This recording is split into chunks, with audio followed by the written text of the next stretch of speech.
Right, we have a quorum.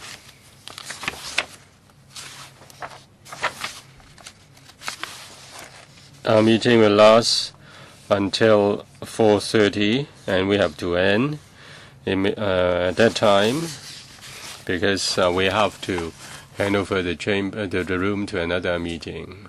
In fact, we have advanced our meeting time today.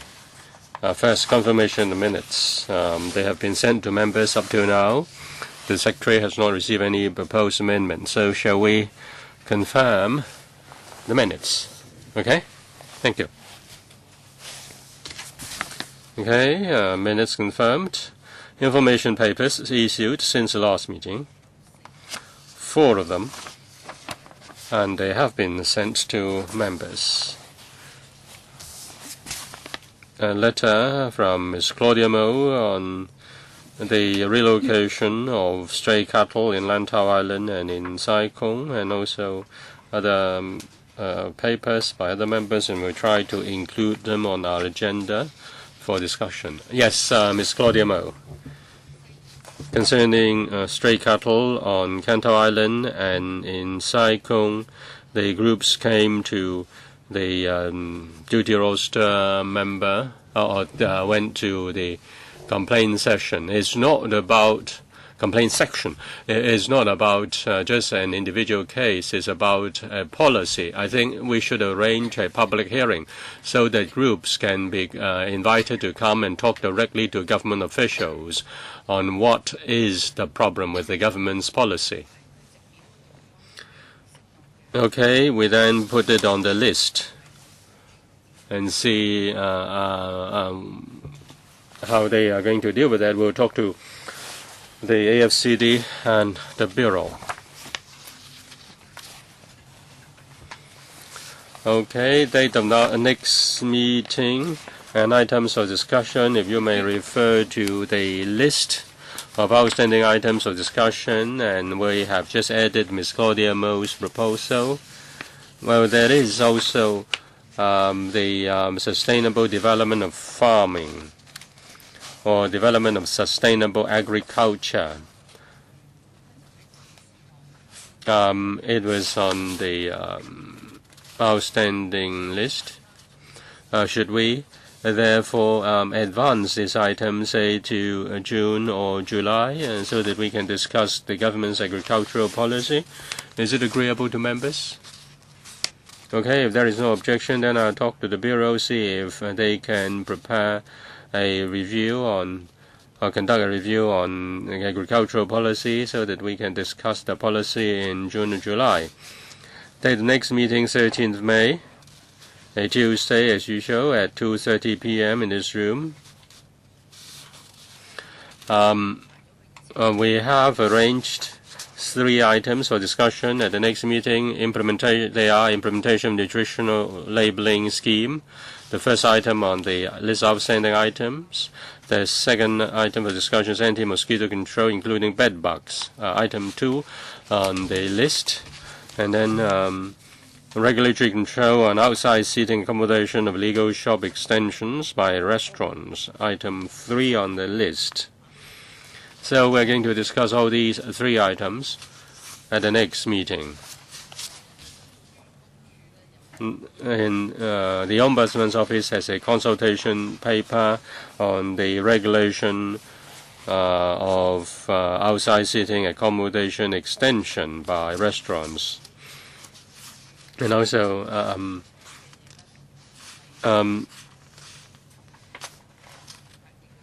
therefore, the report is also related to our item. So we will also discuss that report by the Ombudsman's Office as well.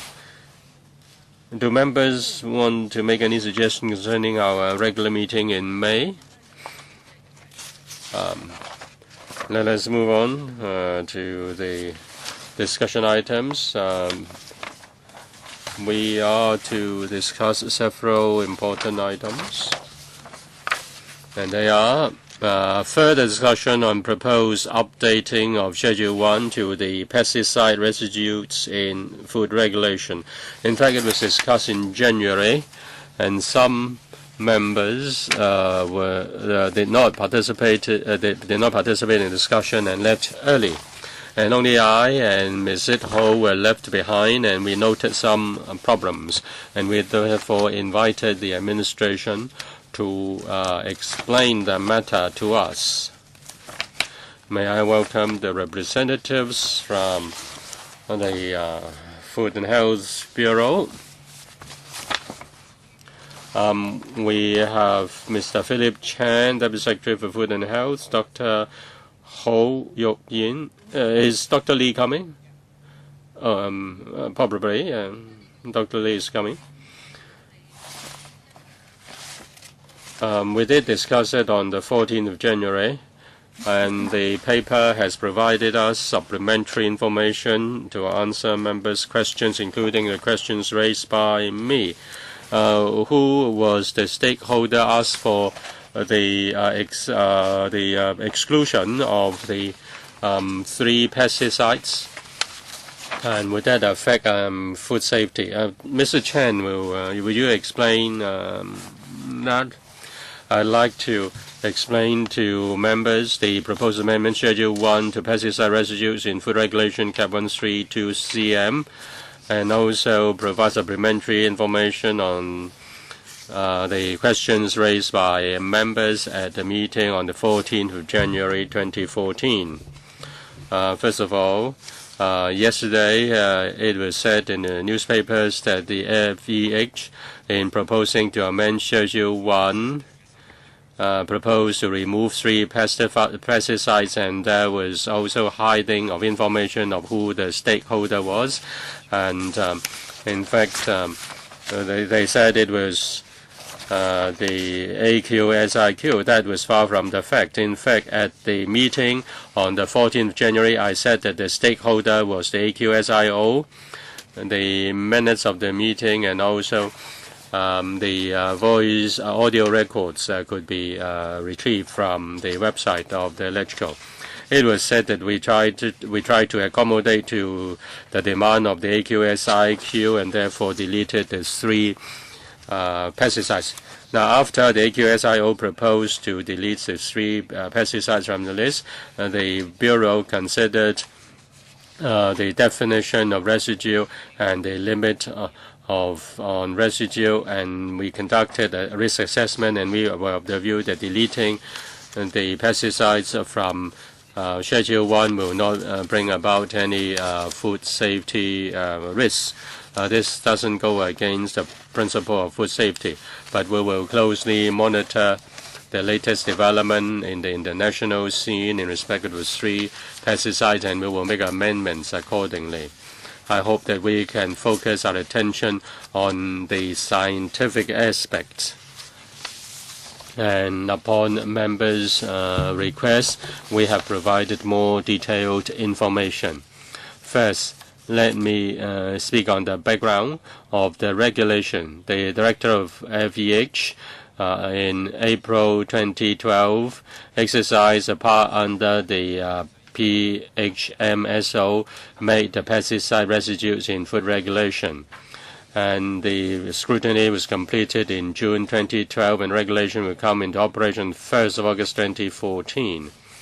The regulation aims to strengthen the regulation of pesticide residues in food to protect public health and promote harmonization between local and international standards. The regulatory framework was based on the Codex. The regulation and we also consider the standards of food exporting countries such as mainland China and Thailand. There are 2 schedules. Schedule 1 lists the maximum residue limits and extraneous maximum residue limits for certain pesticide food pairs, i.e. the maximum concentration of specified pesticide residues permitted in specific food commodities. Any exceedance is in breach of the law. Formulation. The formulation of Schedule 1 to the regulation sets the value. And then as for Schedule 2, it lists it specifies a list of exempted pesticides with no MRLs or EMRLs. These are pesticides that are natural, and the residues of which are identical to or indistinguishable from natural components. Food components. Exemption of these natural pesticides is intended to facilitate their use by the trade. Therefore, we have both Schedules 1 and 2. The general principle of the regulation is that except for exempted pesticides, i.e. in Schedule 2, import of sale or sale of food containing pesticide residues with no specified MRLs or EMRLs in Schedule 1.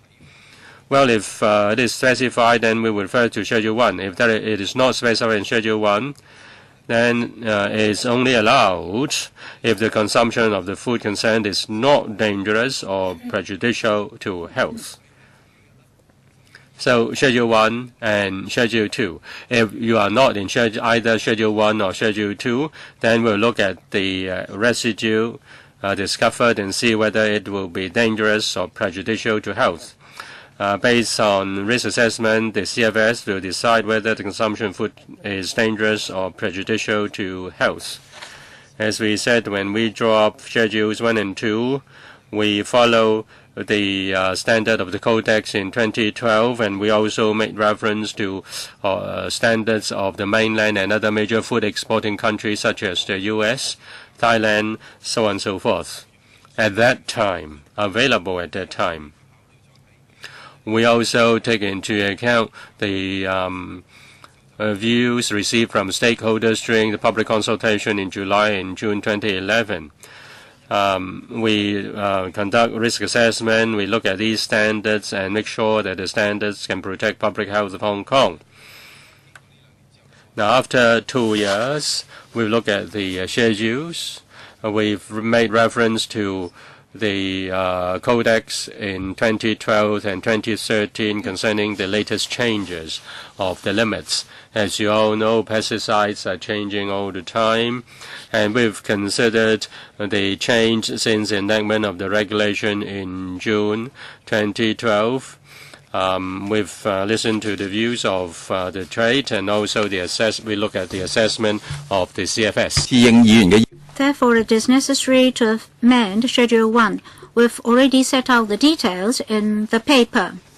At the meeting on the 14th of January, on the proposed amendments, we consulted members.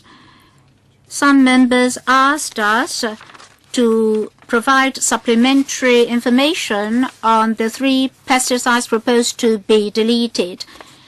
When we formulated Schedule 1 under the regulation, the Codex did not yet have formulated EMLs and MRLs and EMRLs on the 3 pesticides, and the mainland has not got the standards yet. So at that time, we adopted the standards of our major importer, that is USA.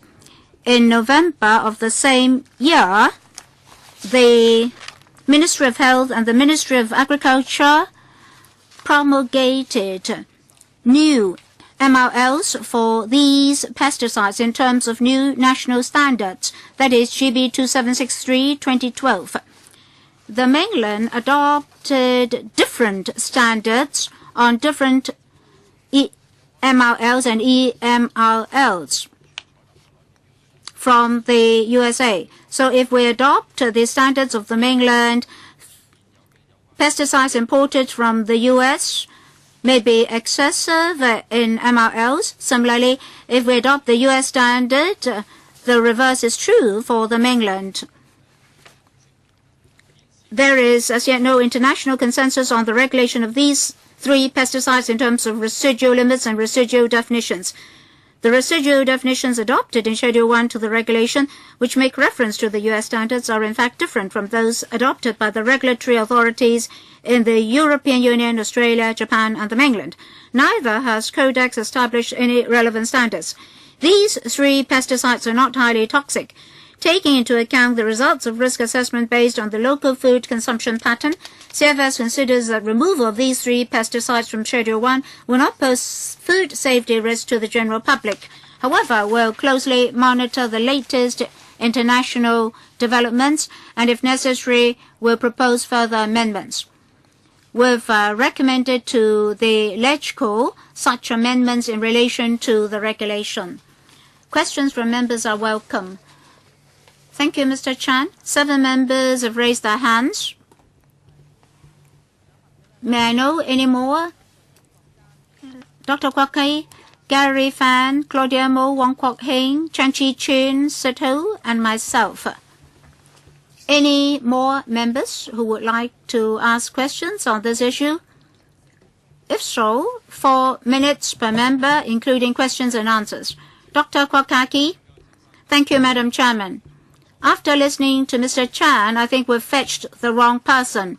Not too long ago, here in LegCo, you asked us for the supernumerary post to be turned into a permanent post, precisely for the sake of food safety.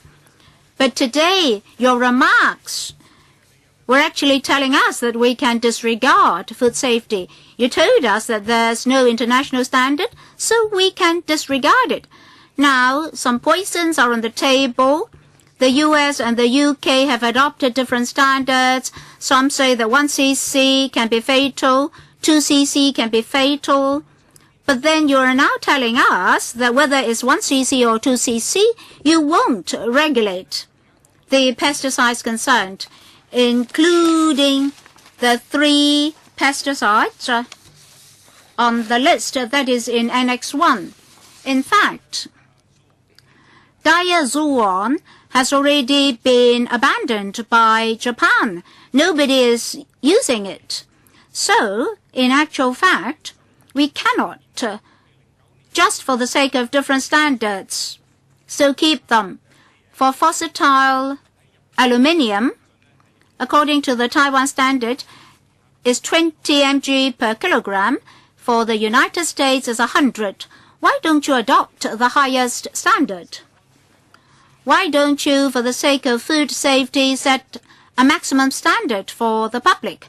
Why are you telling us that because there's controversy, you're going to disregard this? There's nothing that is not controversial.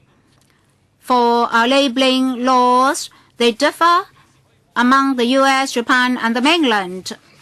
But we've never given up setting standards.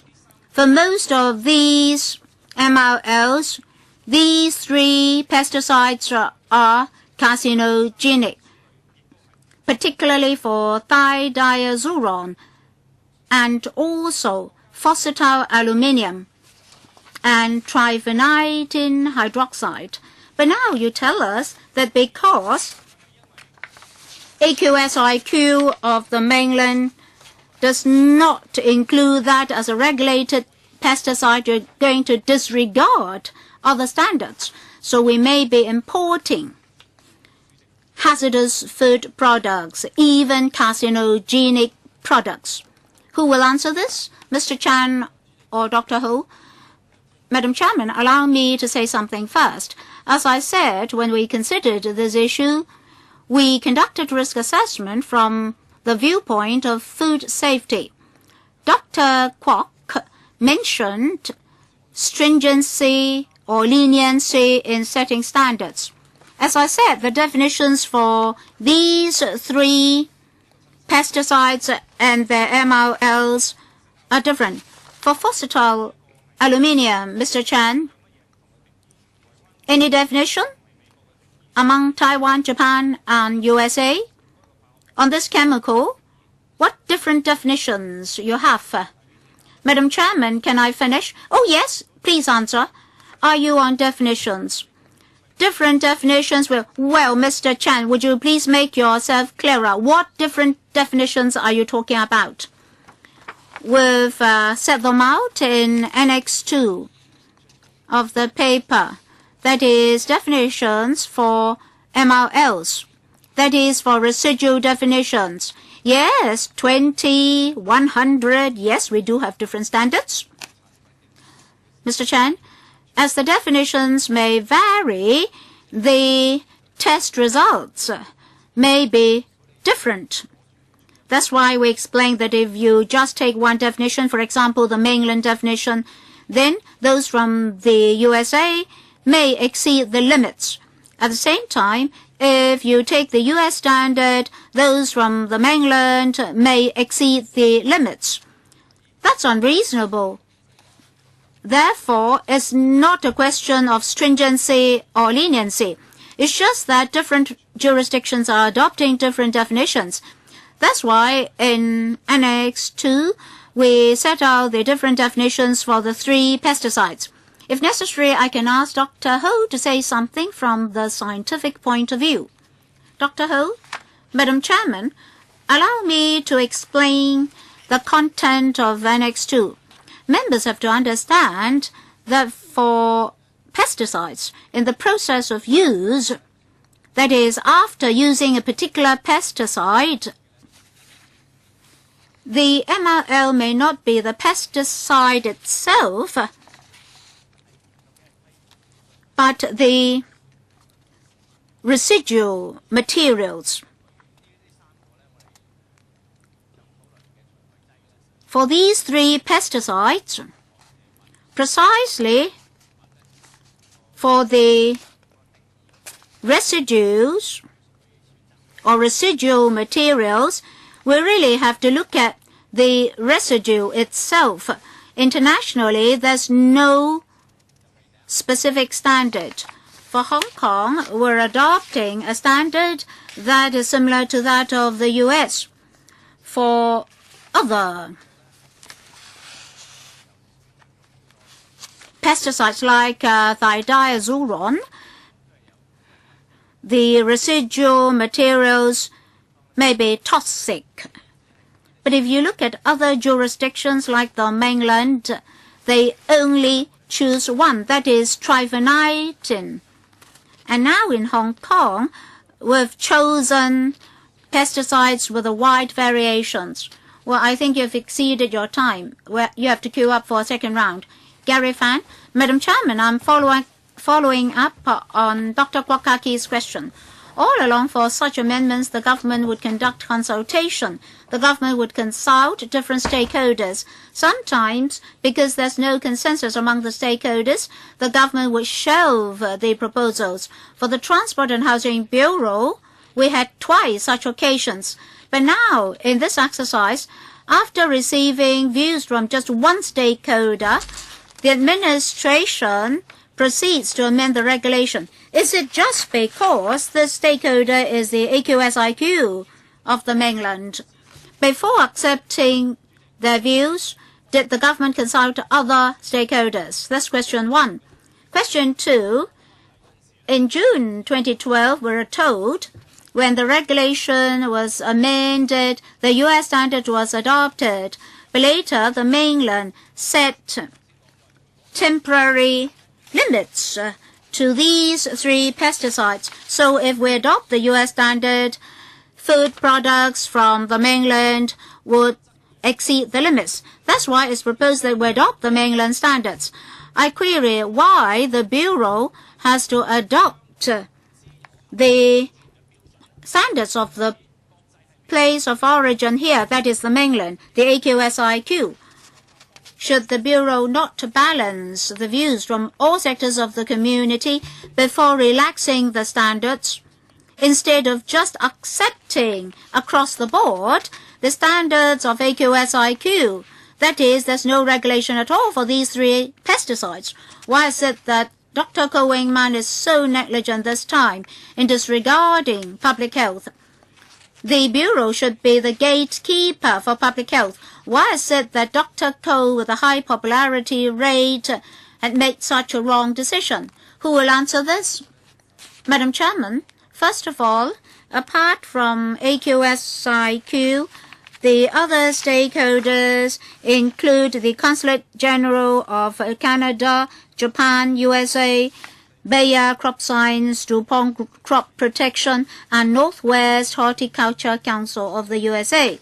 So it's not just the AQSIQ of our country putting forth views. As for the MRLs, Other stakeholders have proposed addition and reduction as well. Upon the completion of this exercise, the overall MRLs and EMRLs will be increased from 7,083 items to 7,167 items.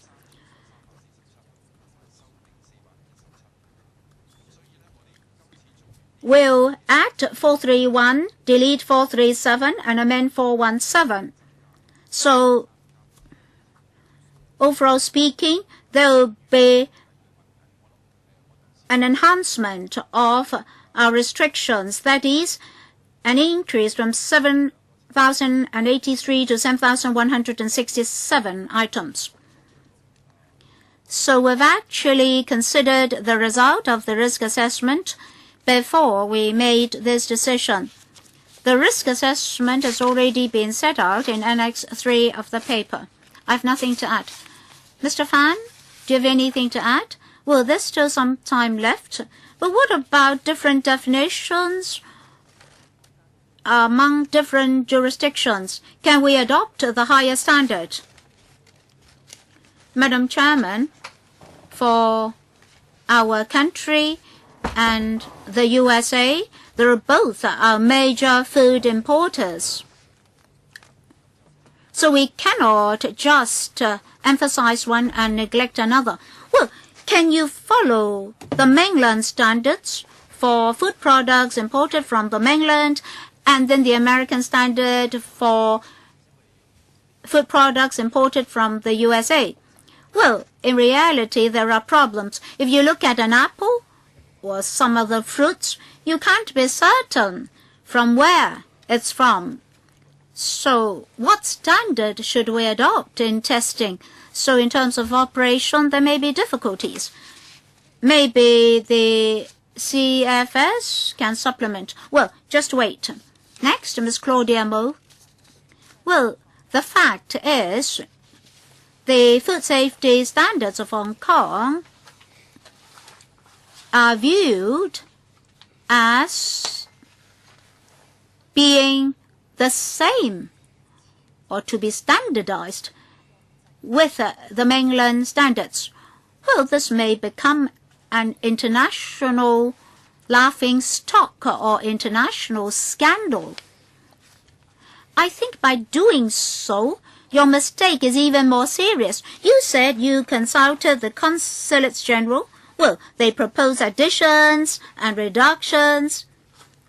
Anyway, you are adopting the standards of the AQSIQ. You're entertaining the request of the AQSIQ. You mentioned risk assessment, but after all, you've made a decision already. Now you're here in LegCo, but no matter what we say, you've already made a decision. Is that the case? Is the government giving us a guarantee that if any accident is to happen, the government will be wholly liable? That's question one. Secondly, you said, if necessary, there can be further amendments. So, are you going to wait till somebody is injured or somebody has died before you do something? Well, the residuals, the residual materials may not be visible. Well, pesticides can be fatal. And then you tell us, oh, it's not the pesticides themselves. More scientifically, we're talking about the MRLs and EMRLs. But we're talking about food safety standards. You want us to adopt the same standards as our country. But we have one country, two systems. Do you have to follow in the footsteps of the mainland in every issue? Chairman, if I may add 2 points here. We adopt the international standard. We look at Para 7. The MRLs and EMRLs laid down in Schedule 1 to the amendment regulation. About 40% of the residue limits are based on the Codex. 47 are from the U.S., Thailand, Japan. He shouldn't dodge my question. I'm talking about these three chemicals. Mr. Chen. Chairman, I just want to tell you the whole picture. You try to equate to bring down the Hong Kong food safety standard to that of the mainland. After amendment, it is it's based on international standards. 40% based on Codex, 47% from the U.S., Thailand, Japan, Australia, and 13% from the mainland. So if you look at Schedule 1, 87%. He doesn't answer the three chemicals. He's just wasting my time. Now, can you guarantee that there is no risk? When will you make any amendment? The second point is that the proposed amendments are based on risk assessment, and as long as if they can pass risk assessment, we can make the amendment. With regard to the definition of pesticides, the study is evolving. We need to keep watch on the international scene and see whether there is any international consensus. And when there is, then we will adopt it as our standard. The next, Mr. Wong Kwok-hing, and then Mr. Chen Chi-chin. Chairman, I want to ask the authorities the following question. How do they deal with the three pesticides to be excluded? How do overseas countries and the mainland deal with them? Now we import food from the U.S. and also from also from China, and other places also import food from the U.S. and China. How do they deal with that? These standards, since the standards are different, as said by the officials. Can you tell us what is the experience overseas? Dr. Ho. If you may refer to Schedule 2, I've already explained Schedule 2. Now, since the Codex has not set any standards for the three pesticides, the different countries have adopted different definitions for residues in order to conduct any regulation. And they use the sum of the residues as the basis for regulation. Whether we bring our standard down to that of the mainland. Concerning the three pesticides, we have not adopted the U.S. standard, nor have we adopted the mainland standard. If you may refer to paragraph 5 of the paper, we will adopt a general approach. The food imported into Hong Kong can only be imported if it doesn't endanger or prejudice health. So the food is still regulated, and when we conduct our regulatory work, we make sure that there is no risk. Now I want to ask Dr. Ho further, Madam Chairman, concerning this approach. Is it an ordinary approach adopted by overseas countries? Is it a usual approach in Hong Kong? Are we handling the matter appropriately? With regard to the handling of residues, we have to consider the circumstances of each one. The best, of course, is to adopt the Codex standard because it is international standard and is accepted by the WTO. But when there is no international standard and we are to set any standard, then we will have to pass the scrutiny of the WTO. And if we breach the WTO provisions, other member states can question us or challenge us. If we adopt the U.S. standard, we will get into trouble. If we adopt the mainland standard, we also get into trouble. We open ourselves to challenges. So we choose not to set any MRL, but we just regulate it as other foods. Now, if you adopt a more stringent standard from either the U.S. or the mainland, will that be possible?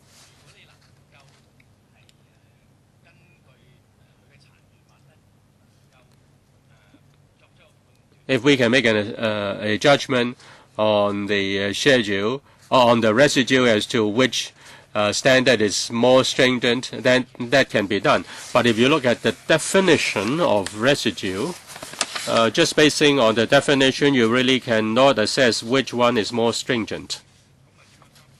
So how can you regulate then? With regard to the pesticides, they have ADIs, I beg pardon, ADIs. And we make comparison with the ADIs. And if the level is exceeded, then law enforcement action can be taken. Next, Mr. Chen Chi-chin. Thank you, Madam Chairman. Just now, the Deputy Secretary said in his opening speech that he denied the intervention by the AQ, SIQ. You, after conducting a study, voluntarily excluded these 3 pesticides because you are not able to do so. You are not able to regulate. Now, I thought that originally it was about 2 different standards, one higher, one lower. But later he explained that if you adopted the mainland standard, then the U.S. products would exceed the limits. And if you adopt the U.S. standard, then the mainland products will be rejected. Now, we say that we have brought down, somebody said that we brought down the standard to that of the mainland, but in fact we take away the standard. Say, for example, thidiasuron, you take away the standard, but you don't adopt a simpler standard or a lower standard. You don't you don't just want any standard. You take away the standard according to Annex 2. My question is in relation to paragraph 17 with regard to the differences in residue definitions. The standards in the mainland and U.S. are different, and it will cause difficulties in laboratory analysis. What are the difficulties in laboratory analysis? Now, according to your annex, they do have things similar between the 2 categories. Even if you follow the mainland standard, you set a lower threshold or a lower standard, then you can still discover the pesticides. In the mainland, they said that even you consume gutter oil, your health will not be harmed. Are we so strong? Are we much stronger than those in the U.S.? Now, if you can only compare if the definitions are the same, and it is only meaningful if the definitions are the same. If the definitions are different, and then even if you have the numbers are meaningless. You are not comparing like with like. Now, if the European countries have another definition, then you will have to take away another pesticide. Is it the logic? So is the mainland excluding U.S. products? They don't allow U.S. products to get into the mainland? How is our country doing? We have not studied how our country deal with the imports from the United States. The logic is very simple. In drafting Annex 1 or Schedule 1, we look at the Codex first. As said by Dr. Ho, the Codex is the authority recognized by all countries. This is the backbone. And then we look at the standard of the exporting countries. If, say, a certain country has set a very different standard, my understanding of him is this, then we have to consider the reasons for that, and then we consider the risk. This is what we are doing and what we will do. Next, Ms. Sit-ho. Chairman, you have to be very careful in reading the papers. Otherwise, they would have muddled through when there were very few members attending the meeting. I want to clarify this point. Now, the administration says that the media is doing misreporting. The media are lying. Now, they say they are scientific. I want to stress the point that if you are scientific, you need to get to the truth. You need to get to the fact. And if you don't go through the process of getting to the truth, you are just hiding the truth. You just provide partial information and you want to ram it through. That's not scientific at all. Now, when the media put questions to the administration, they are just lying. The administration is lying. Now, in the paper, they said that that is one stakeholder. But when they reported to the media, they said there were 4 stakeholders, the AQSIQ, the consular generals of the U.S., Japan, and Canada. The media asked these consulate generals, Canada and U.S. said that they had not been consulted. How do you get their views if they have not been consulted? Now we are told that there are 7 stakeholders. If you look at the notes in page 3, you are just giving information by bits and pieces. Is there any credibility at all? Now you say you first make reference to the codex. If it is not in the codex, then you don't add it in. But we have done a comparison, and we compared that with the codex. More than 190 items do not have a reference in codex. Why don't you take them away? Take all these 190 all away. Why you just listen to the AQSIQ and delete the 3 items from the list? My impression is that you've given up food safety for the sake of commerce and business. But here we're talking about food safety, not business facilitation. So why should you compromise on food safety? So after all these questions, the truth is now with us. In June 2016, this piece of subsidiary legislation was enacted to regulate these items. And now we have this proposal to delete certain items. I'd like to know when the AQSIQ intervened. When did you consult it? Is it something routine? Is it that we have to consult them whenever we legislate? Is it that whenever they propose any deletion, we have to delete the item proposed without consulting the public? I'm worried that in future, whatever laws introduced by the government or the officials, once the mainland authority want to delete something, that something is deleted. Are we going to introduce mainland laws?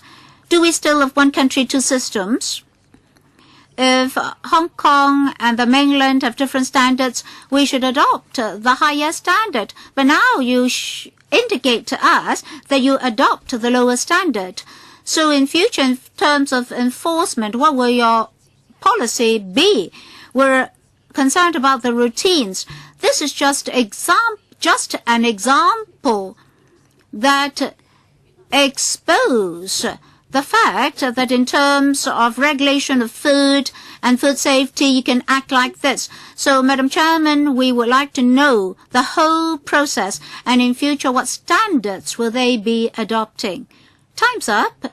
Do you want an answer from them? Of course, I want to know the whole process. 1 minute then. As regards who that stakeholder was, Just now, I already offered a response. You can take up your minutes. As for how many stakeholders there were, this has already been explained in the paper. It's not a question of the status behind the stakeholders. It really depends on whether or not the arguments put forth are justifiable. And we've always keep an open mind and attitude in such processes. We always consult the stakeholders. Hong Kong is a major importer. So whenever any legislative amendments are proposed, whenever it has something to do with food safety, we'll consult the stakeholders. Every jurisdiction will have its respective concerns. The United States, Canada, and Japan are concerned because they do export food to Hong Kong. Similarly, the mainland does export food to Hong Kong. So we'll let them know, and they'll advise us. So, Madam Chairman, that's the routine procedure. When did the AQSIQ interrupt? Did you proactively consult them, or did they take the initiative? So who took the initiation? All along, we've had exchanges with the AQSIQ. We always have exchanges with other jurisdictions as well. And we always let them be informed what amendments we'll propose. So it's the AQSIQ that proposes the deletion of these 3 pesticides. That's correct. I'll queue up again. Deputy Chairman. Thank you, Madam Chairman. Just now, many members asked whether the SARG and the Food and Health Bureau had bowed to mainland pressure. And there are members who said that we're now being unified with the mainland. Well, I think such standardization is a global trend. China is part of the international community. Why can't China participate in the delineation of standards? Once we hear the term AQSIQ, we should not continue to have discussion. We should not mention it. I think food safety is the fundamental task in front of us. The Deputy Secretary and his team have offered us scientific basis. We can listen to them again. I think we should consider rules and regulations that emphasize food safety. We shouldn't be affected by any other powers, be it foreign powers or the mainland. Now, on this, have you been subject to political pressure? If not, I'll ask you something else. In Annex 2, you have set out the standards of different jurisdictions, like the 3rd pesticide. The mainland standard is the same as that of Australia. For the 2nd one, phosphatile aluminium, we're totally different from others. I understand that your regulation is limited. Your regulatory regime is limited. Now, in future, if you have further conflicts as such, how will you handle them? Coincidentally, these 3 pesticides were proposed by the AQSIQ for deletion. If other jurisdictions put forth the same suggestion, what will you do? Deputy Secretary. For any relevant stakeholder, we always adopt an objective position, that is to see whether or not their arguments are justifiable. As regards the first question from the member, we always handle such cases from a safety point of view. We do not consider irrelevant factors. I have to emphasize that the amended Schedule 1 is very much international. That's why I have to inform members that 40% are from Codex, 47% from USA, Thailand and Australia, 13% from the mainland only. So, there's no question of our standards being monopolized or dictated by the mainland. We actually import food products from various sources. Let me follow up on Ms. Sito's remarks. That's about stakeholders. The number of stakeholders is ever-changing. Well, what about your method of consultation with the stakeholders? What's the format of consultation? Why is it that viewpoints presented by you differ from those presented by the media? Deputy Secretary, I don't understand why the media had that misunderstanding, but today is a very good opportunity for us to clarify the situation. If we are to delete a pesticide, if you're talking about these 3 pesticides, the proposal came from the AQSIQ. Well, pesticides are pesticides, but we're also talking about the MRLs. If you're just talking about the deletion of these 3 pesticides, the proposal originated from the AQSIQ. But for additional and reduced MRLs, EMRLs, other jurisdictions have put forth proposals like the USA, Japan, and Canada. They've also proposed additions and reductions. Well, it's my turn now, and then Dr. Leong Ka Lau. I'd like to ask this. Now, these 3 pesticides are deleted. You told us that you would do risk management. According to the professional knowledge of the Bureau, how toxic are these 3 pesticides? Do their level of toxicity vary, and how will they affect us? I have done some research. The first pesticide is more toxic. I object to its deletion. It said that if male rats absorb this pesticide, they may suffer from cancer to the bladder. And then in other cases, eye discomfort has been mentioned.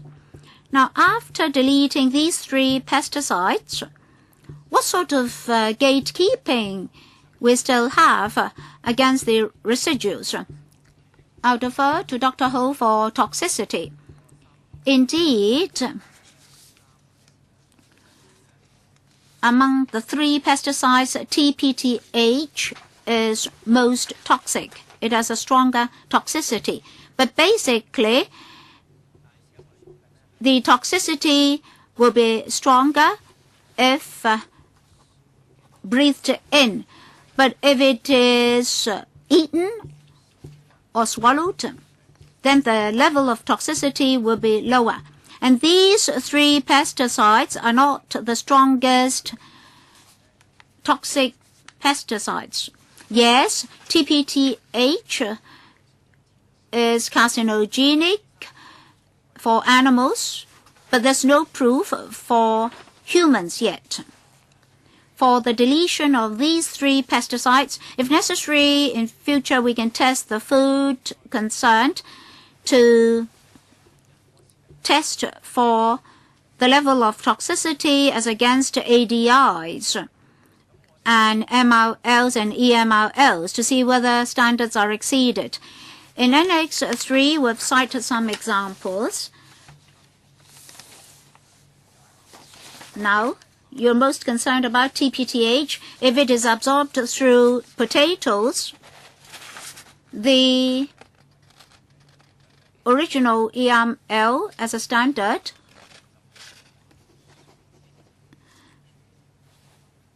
you will only exceed the standard if you take in 360 grams of potato per day.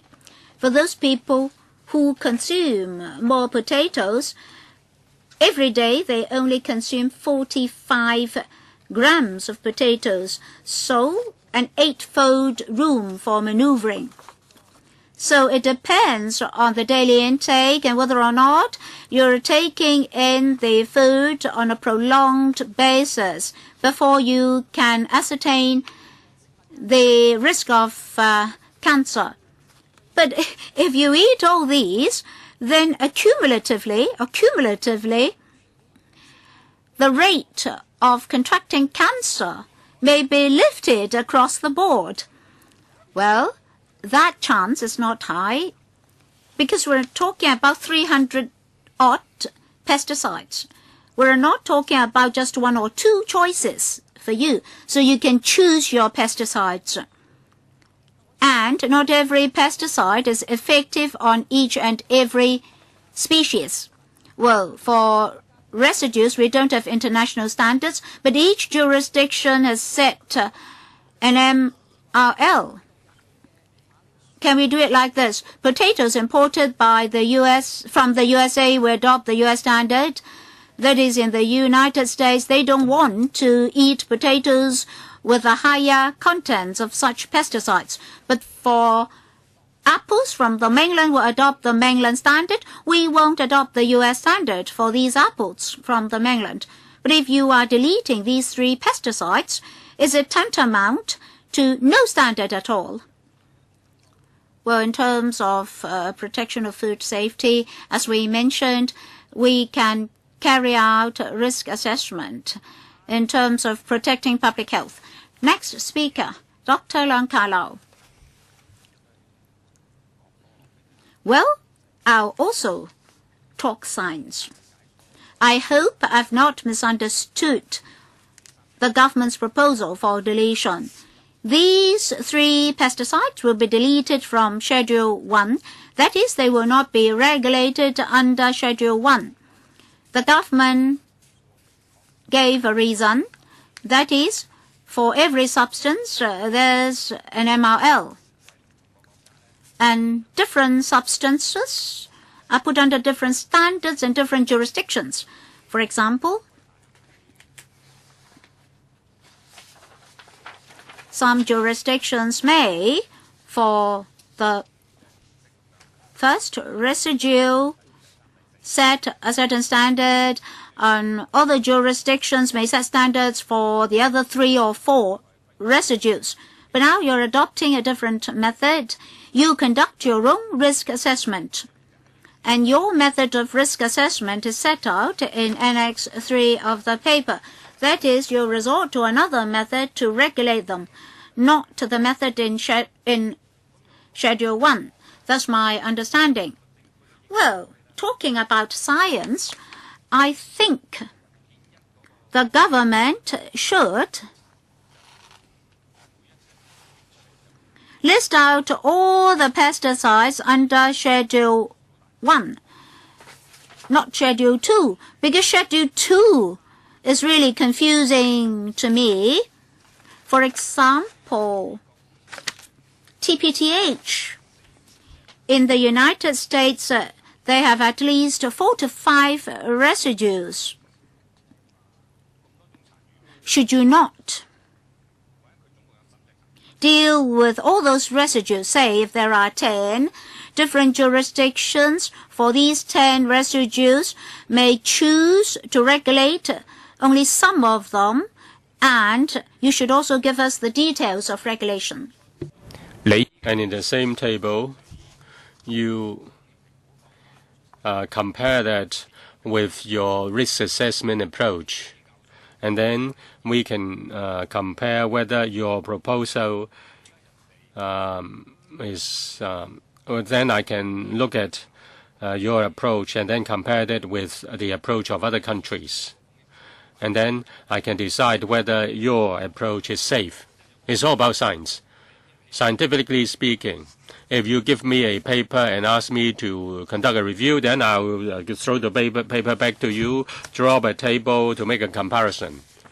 I review medical literature from time to time. If people bring me literature document, when I look at their documents, and if they are not well presented, then I will ask them to do it again. Well, I'll answer first, and then Dr. Ho will respond. First, now concerning the law, June 2016, we've passed the regulation, and if you are in Schedule 1, it is very clear the pesticides and the MRL for the food And then Schedule 2 lists the exempted pesticides. If pesticides detected are not in Schedule 1 nor in Schedule 2, then we will conduct a risk assessment to see if the food will not endanger or jeopardize health. So the food is not dangerous or prejudicial to health. And that's the risk assessment approach. We work according to the law and then assess whether the food is dangerous or prejudicial to health. As for the table, whether we should break up the items, Dr. Ho can speak on this. Thank you, Chairman, and Dr. Leung for his view. If members are interested in details, we can try to tabulate the information. Say, for example, one pesticide may have 10 residues. You should list all the residues that are regulated by different countries. And then what are the MRLs for each residue. And then you also list your risk assessment approach and list the quantity, list the limits that you are looking after. And then we can compare whether your standard is safer or not. You must show this table to us. So please, after the meeting, provide the information to us. Members have asked all members have asked their first round, and we've overrun. But I believe that this is a very important issue. Food safety is very important. Therefore, I take away some time from another discussion item and allow members to have the second round. 3 members have indicated they want the second round. Dr. K.K. Kwok is not in. And then Sid Ho and then myself. It should be dealt with in a scientific clear manner, but it has become a matter of credibility. The previous director of Bureau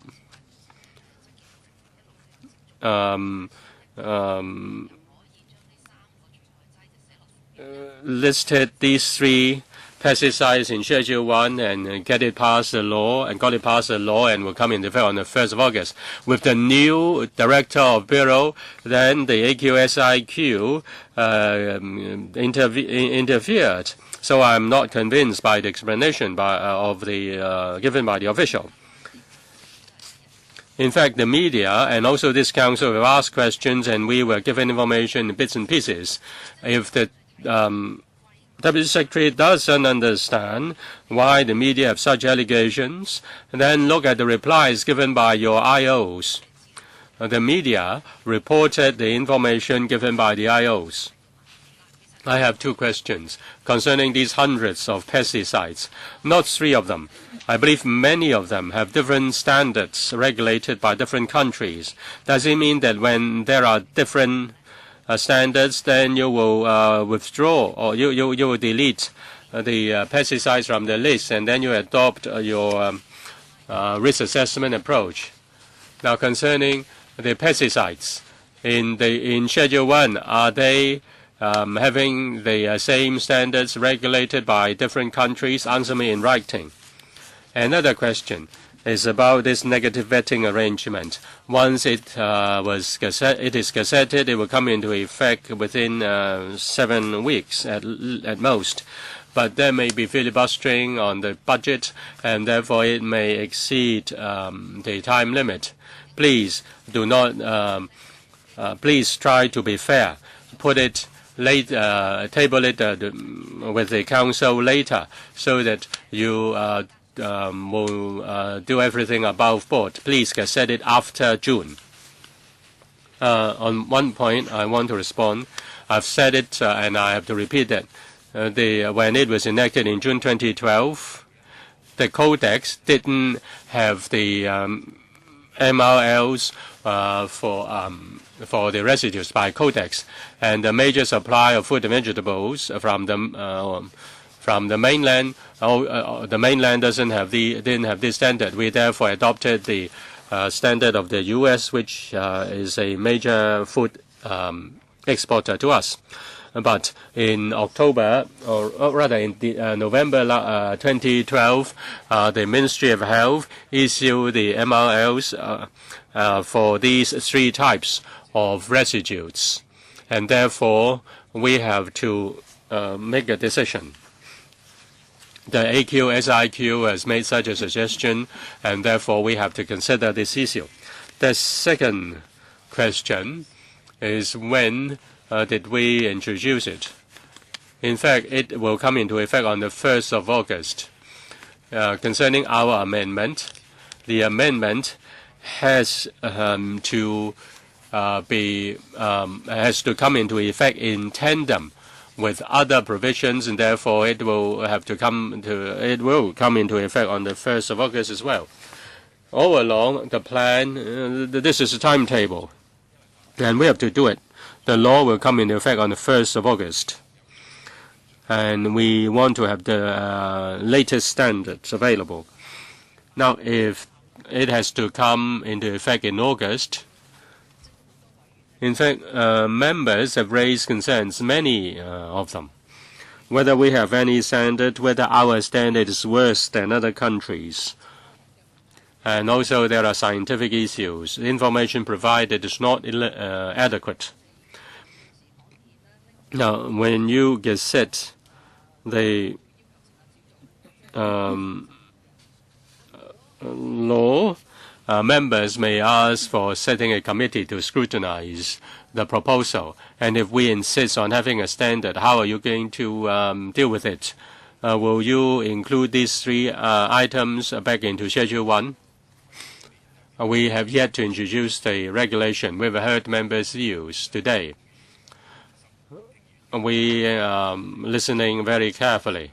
When the regulation is introduced, I believe there will be ample time for the subcommittee, if it is to be set up, to discuss the matter.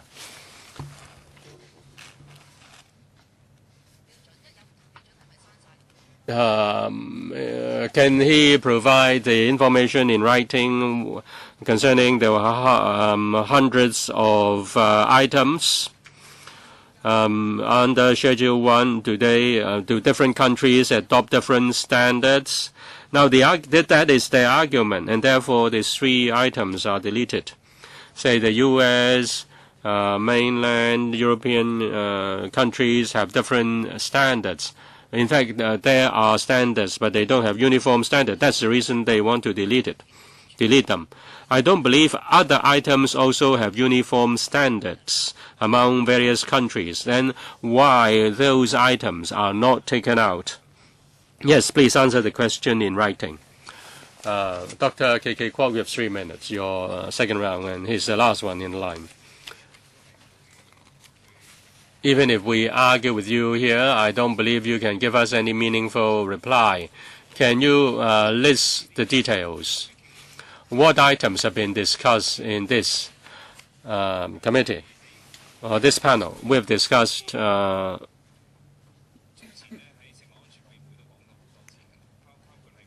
we discussed it at the Food Safety Committee. That's on nutrition labeling. Say standard for potassium, for sodium, definition for organic food. Different countries have different standards.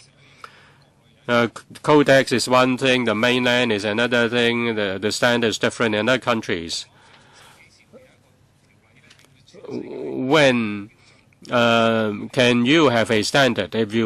When the government can come up with a standard, if you want a uniform standard in the world, say, for example, TPTH, whether it's TPTH or fossil aluminum, in 1986, EPA started to conduct a study. From 1980 for more than 30 years, when the product came up, until from the original product to the residues, there are clear standards. I think you are lying. The EPA has that for 30 years, and Taiwan, they have been using that. In Japan, they stopped it for 3 years. The world is using it. The world is working on that. You say there is no uniform standard, and you can only accept the AQSIQ's proposal. Tell me, because of this, what is the volume of products that cannot be imported into Hong Kong if we adopt such a standard? What studies have you done among the products imported from the mainland? How many kinds of products have these three types of pesticides and their residues? Can you answer the question? No, I think we can provide data in writing. I think Mr. Kwok is asking us to conduct statistics on the food affected. We need time to conduct a study. I find that outrageous. They don't know how much food in Hong Kong affected by this, and they say the three items can be deleted. What is science, Madam Chairman?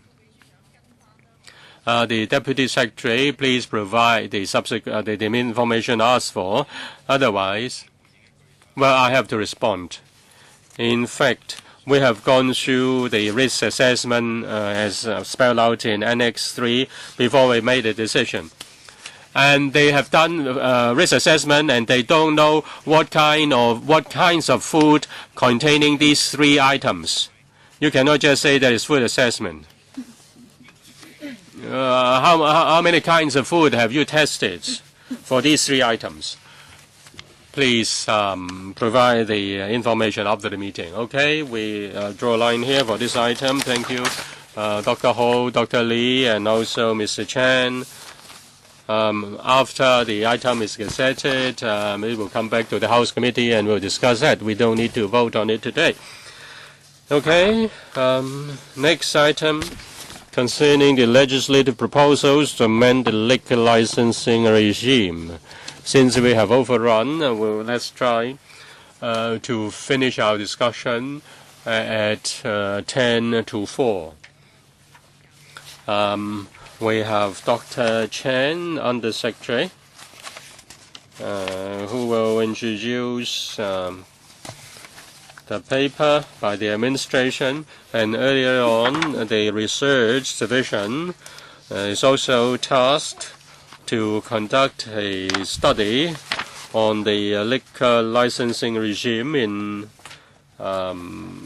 several places, and we thank the research office for producing this paper. Now, since legislative proposals are involved, members who are not members of this panel have been informed, and they are also allowed to attend today's meeting. If I may invite Professor Chen to introduce the paper. Thank you, members, and thank you, Chairman. The paper is to brief members on the proposed amendments to the liquor licensing regime. In July 2011, public consultation was conducted. We received views from the public, and then in January 2012, we reported to the panel the outcome of the consultation. Having considered the views collected and having consulted the LLB, we decided to implement a number of measures to improve the regulatory regime. At that time, we had foreshadowed that the implementation of some of the measures required amendments to the regulation, that is CAP 109B, in order to implement the proposals. So today we are to introduce to you the legislative proposals. First of all, extension of the liquor license duration to a maximum of 2 years. At the moment, it is 1 year or below.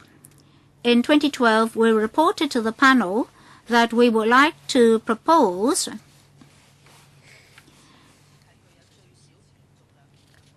to extend the maximum liquor license duration to a period of 2 years for those with a good track record for at least 2 consecutive years immediately before the liquor license renewal application is submitted, by reducing the workload that would otherwise arise from the processing of straightforward license renewal cases, that is, cases with good track records. This proposal will allow the LLB and government departments to focus their attention on handling new applications or contested or contentious license renewal applications. In taking forward this proposal, we'll take on board views expressed during the consultation, including concerns from individual district councillors. Whilst they have no in-principle objection to granting licenses of duration up to 24 months to liquor licensed premises with an unblemished record in the 2 years preceding license renewal, some district councillors were concerned about the possibility of deterioration in performance on the part of such licensed premises. So, they have attached importance to the effective management of liquor licensed premises, and so does the administration. So we now propose as follows that only cases with a good track record for at least 2 consecutive years immediately before the liquor license renewal application, in other words, continuously good performance, may be considered for license renewal by 2 years. As is the case at present, when the license is due for renewal, the applicant is required to place advertisement to inform members of the public of the renewal application. Applications with objections or adverse comments may be given a shorter license period as the LLB may deem fit. Also, it is open to the LLB to impose additional licensing conditions where appropriate. Thirdly, to address district concerns for the proposed 2-year period for licenses, we've proposed a midterm review mechanism, under which the midterm review will be conducted in the 11th month during the validity period of the 2-year liquor license. The details are in paragraph 11 of the paper, so I won't repeat them.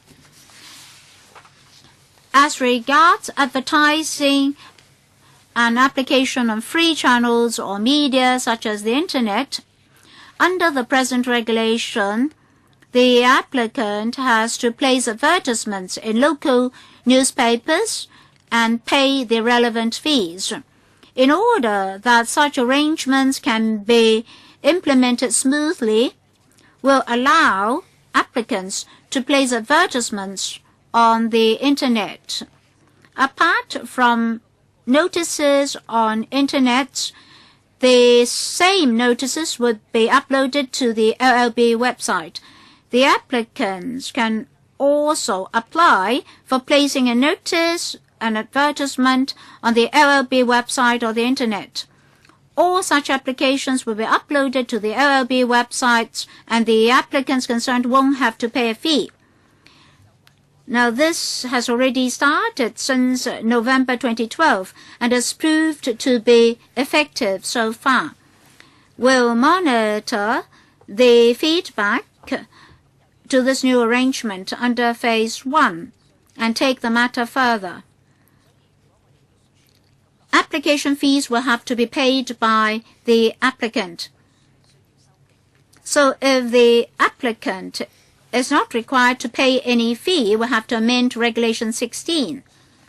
We'll draft the amendments and plan to introduce the proposed amendments to LegCo in 2014 in relation to the regulation.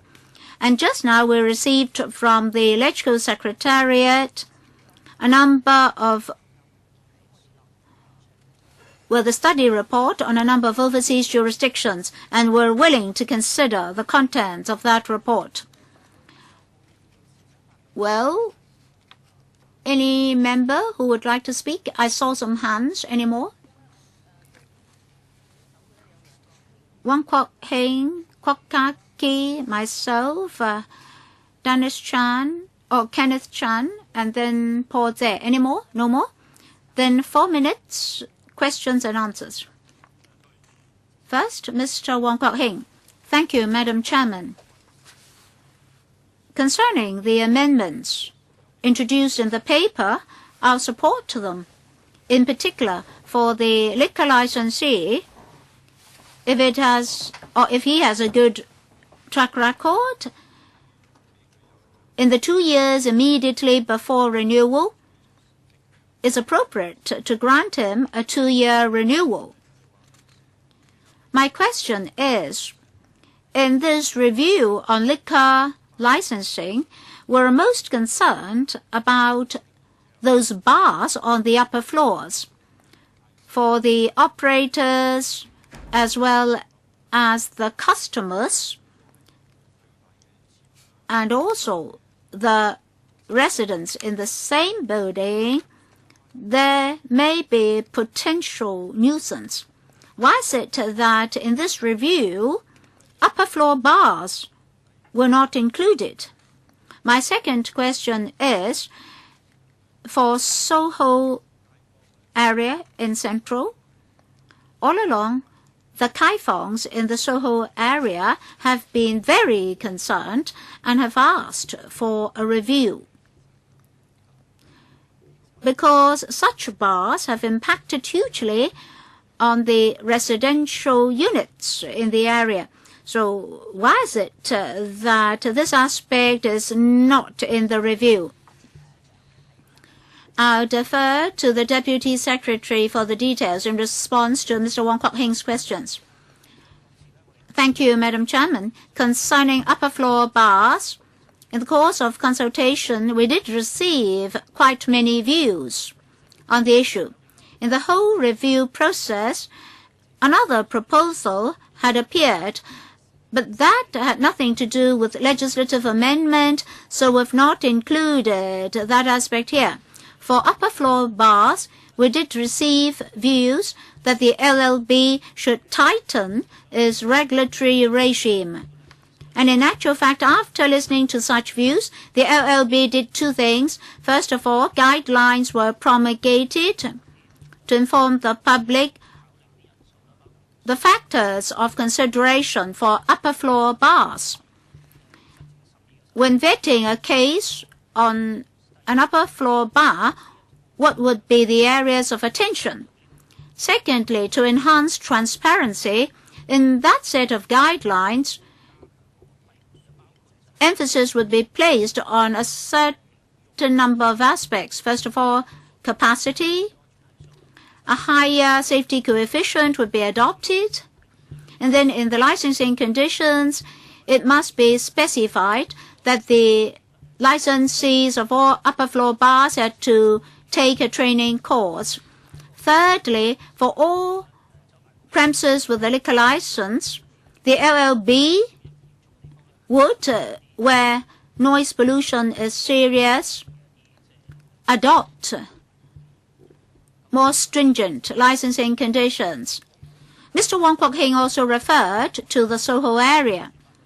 In the past, there was this remark that if there are a lot of liquor licenses in a particular area, then no more new applications for liquor licenses should be considered. In the past, we did have some court cases in this regard. The court ruled that the LLB could not refuse to consider other factors just because of the location of the application premises. So the LLB has to look into each and every case as a result of that court ruling. Next, Dr. Kwok-hing.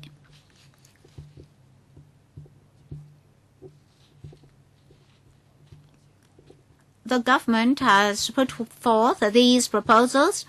I accept many of them. What about automatic renewal? I'd like to ask something.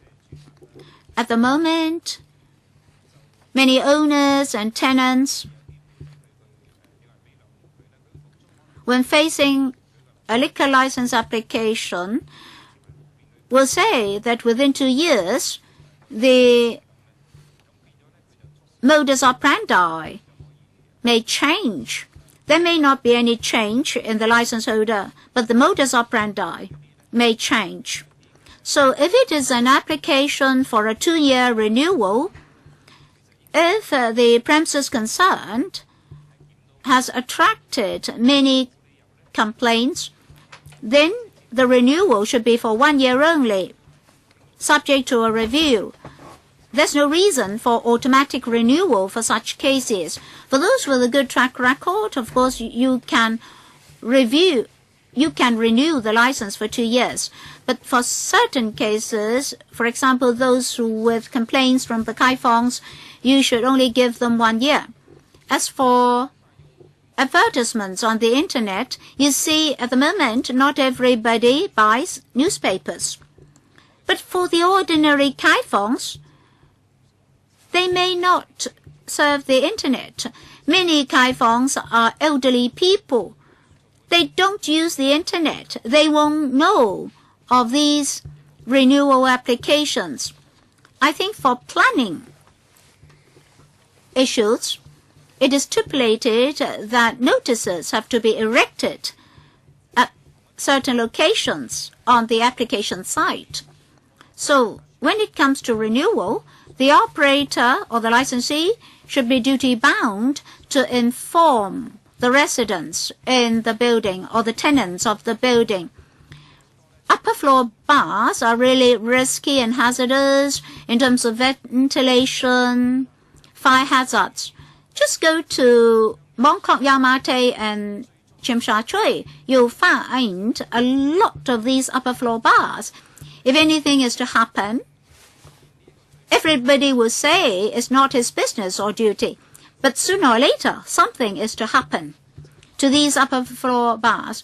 So if you don't do anything and just rely on the internet, it's very unreasonable. So for upper floor bars, when will the government conduct an independent study? You just mentioned practices and measures, but they do not represent your policy. So when will there be a review? Can we have a timetable? Under Secretary? I'd like to thank Dr. Kwok for automatic renewal. Let me say that this 2-year proposal is not about automatic renewal. We're saying that if a licensee has a good track record for a consecutive 2-year period, then we can consider automatic renewal. But that does not mean that the license will be renewed. In the 11th month, there will be a review. For this review mechanism, we'll look at the overall situation. The LLB is empowered to grant a shorter renewed license. Dr. Kwok's second question is about the internet. We're only in phase 1 of the exercise. Advertisements are placed in newspapers at the moment, and the mechanism has worked well. So for phase 1 of this exercise, will allow advertisements, that is the notices, to be placed concurrently on the internet. We'll gauge public reaction, we'll consult the district councils and the district officers in order to gauge public feedback before the LLB will decide on the next step to take. Our initial thinking is that sooner or later we'll rely solely on the internet. But then we have to study the result of phase 1 first. Chairman, one question. Will you display a notice in the affected buildings? Yes, the Deputy Secretary. As we said, we don't have an automatic renewal arrangement. All renewals require the licensee to put up advertisements about the application for renewal. And there is a process. If there is any objection, the board will have to consider that and has to make a decision. In dealing with new licenses, the secretary of the board will work through the DOs and also the AVHD offices and put up notices to let residents nearby know that there are such applications. I'm also asking about renewal, not new licenses. Can you put up notices as well? For renewals, would you also put up notices in the vicinity of the premises? if the restaurants are subjects of complaint or have bad records, then we ask the DO to consult the residents nearby. Now, concerning those who are subject to complaint, will you ask the DO to put up notices if they come for renewal? We ask the DO to conduct a consultation. As for method of consultation, that will depend on the arrangement of the district office. I'm not happy with that. Why the HAD is not present? Yes, you may ask your question in the second round if there is time left. It's now my turn. The proposal is to extend the validity of the liquor license to 2 years. We have asked the research office to dig up some information. We noticed that Hong Kong issues shorter licenses, such as a year or even less than a year. The administration wants to extend the licensing period.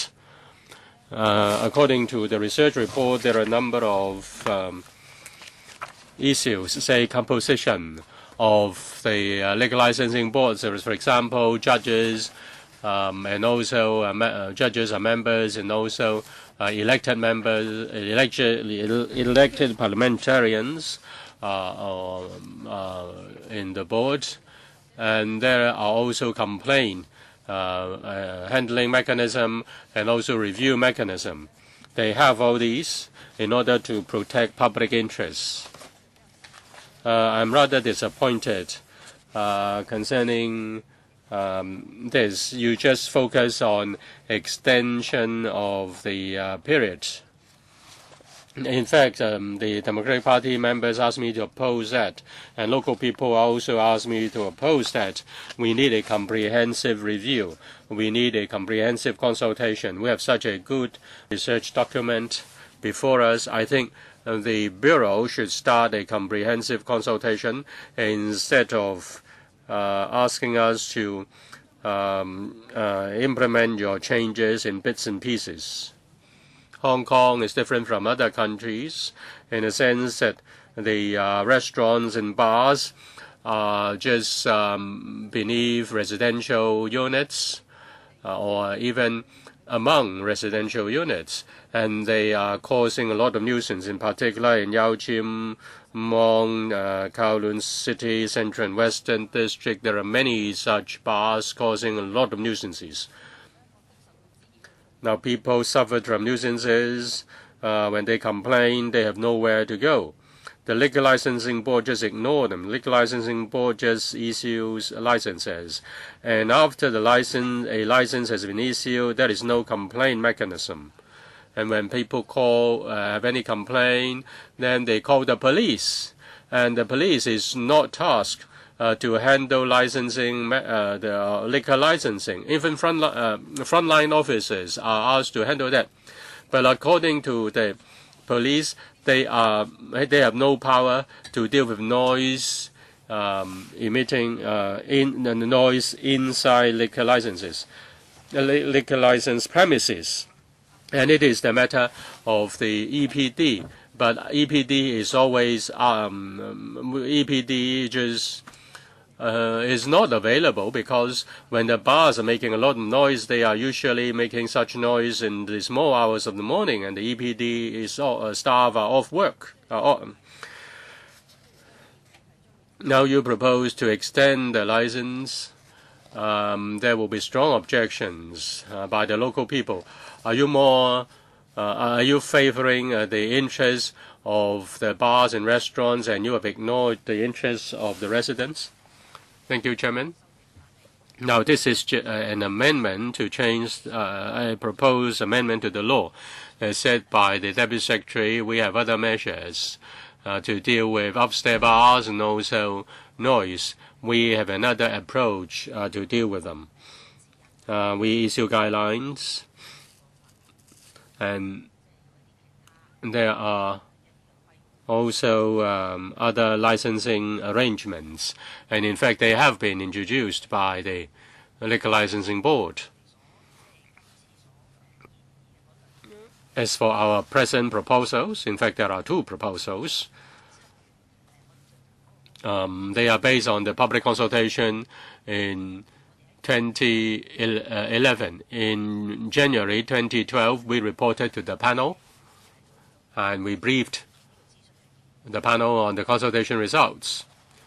This time, we come back because we need to amend the law in order to implement certain recommendations, and they are pertaining to the licensing period and also the advertising arrangement. As for the research office report is very useful, and we've just received it. I believe the legal licensing board is also interested in knowing this. This time, we are just implementing the recommendations of the previous consultation. Next, Dr. Kenneth Chan. Thank you, Chairman. I want to focus on two questions. First,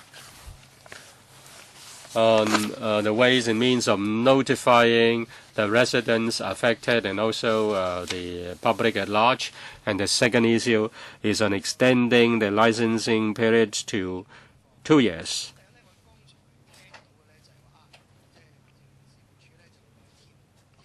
Now, I heard the notices were put up by the district offices. In the future, there is no need to do newspaper advertising. Notice is put on the LLB website. I think a few more steps have to be taken. You can imagine that residents may not know it if you do away with newspaper advertisement.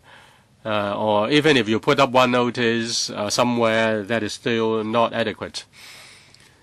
Now, can you have more resources to let residents know the application earlier and they can have a chance to discuss the matter? Say, under Section 17(5), it's very clear that the applicant has to, in fact, people living in the 400 meters radius of the premises have a right to object or appeal. Well, if they are not informed, they cannot exercise their rights. Now you can say that consultation can be done through district councillors, but that is not adequate. That is too passive. You have to rely on the district councillor. If he has missed it, he has missed it. He can only be penalized after the next election, and that's too late. That will be several years down the road. How can you inform the residents affected if you are going to change your method of notification? The second question is this. I'm not qualified to apply for liquor license. But usually I know that liquor license is applied in tandem with a restaurant license. I want to know the relationship. A decision by the liquor licensing board is based on whether the premises have got a food license. Now the liquor license is renewed once every year. And what about the food license or restaurant license? If you extend the license for into 2 years, then would there be any mismatching of the licensing periods for the two different licenses? Now, concerning your first question, we understand your point. As for advertising in the newspaper and also consulting the residents through the district office, they are useful practices. We do receive complaints, and the LLB are also aware of the complaints through these channels. Our proposal is that we put the notice on the internet. We will do it in phases, but it doesn't mean that when there are strong objections or when it is not possible to consult all the residents, we will still insist on making notice only by the internet. We will listen to the views of the public. We will do the notification both by newspaper and by the internet together, and then we'll collect views before we decide on the next step. As for the second question, AVHD colleague can answer. Yes, Ms. Young, please. Concerning the consultation,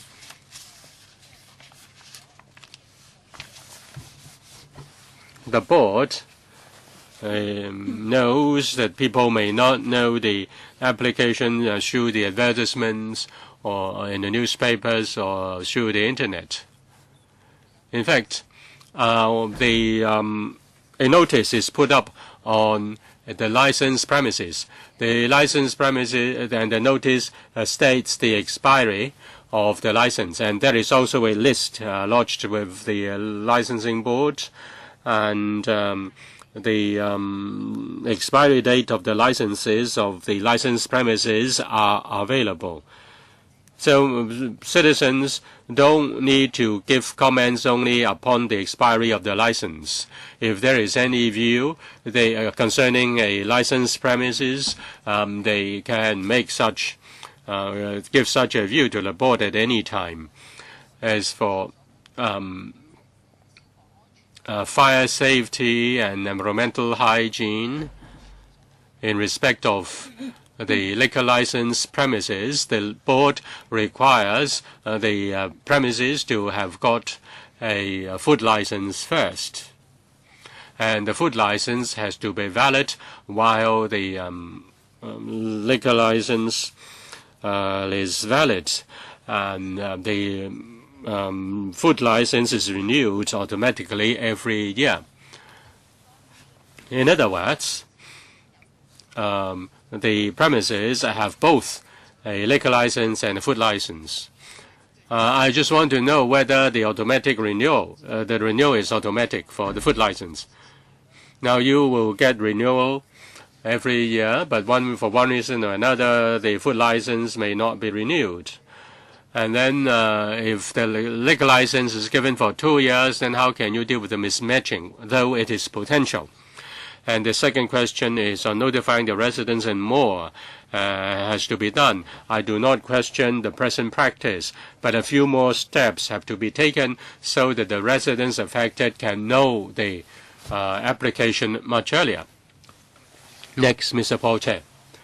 Thank you, Chairman. Hong Kong is very unique. We have commercial and residential buildings together, in particular in Yau Chi Mong, in Wan Chai.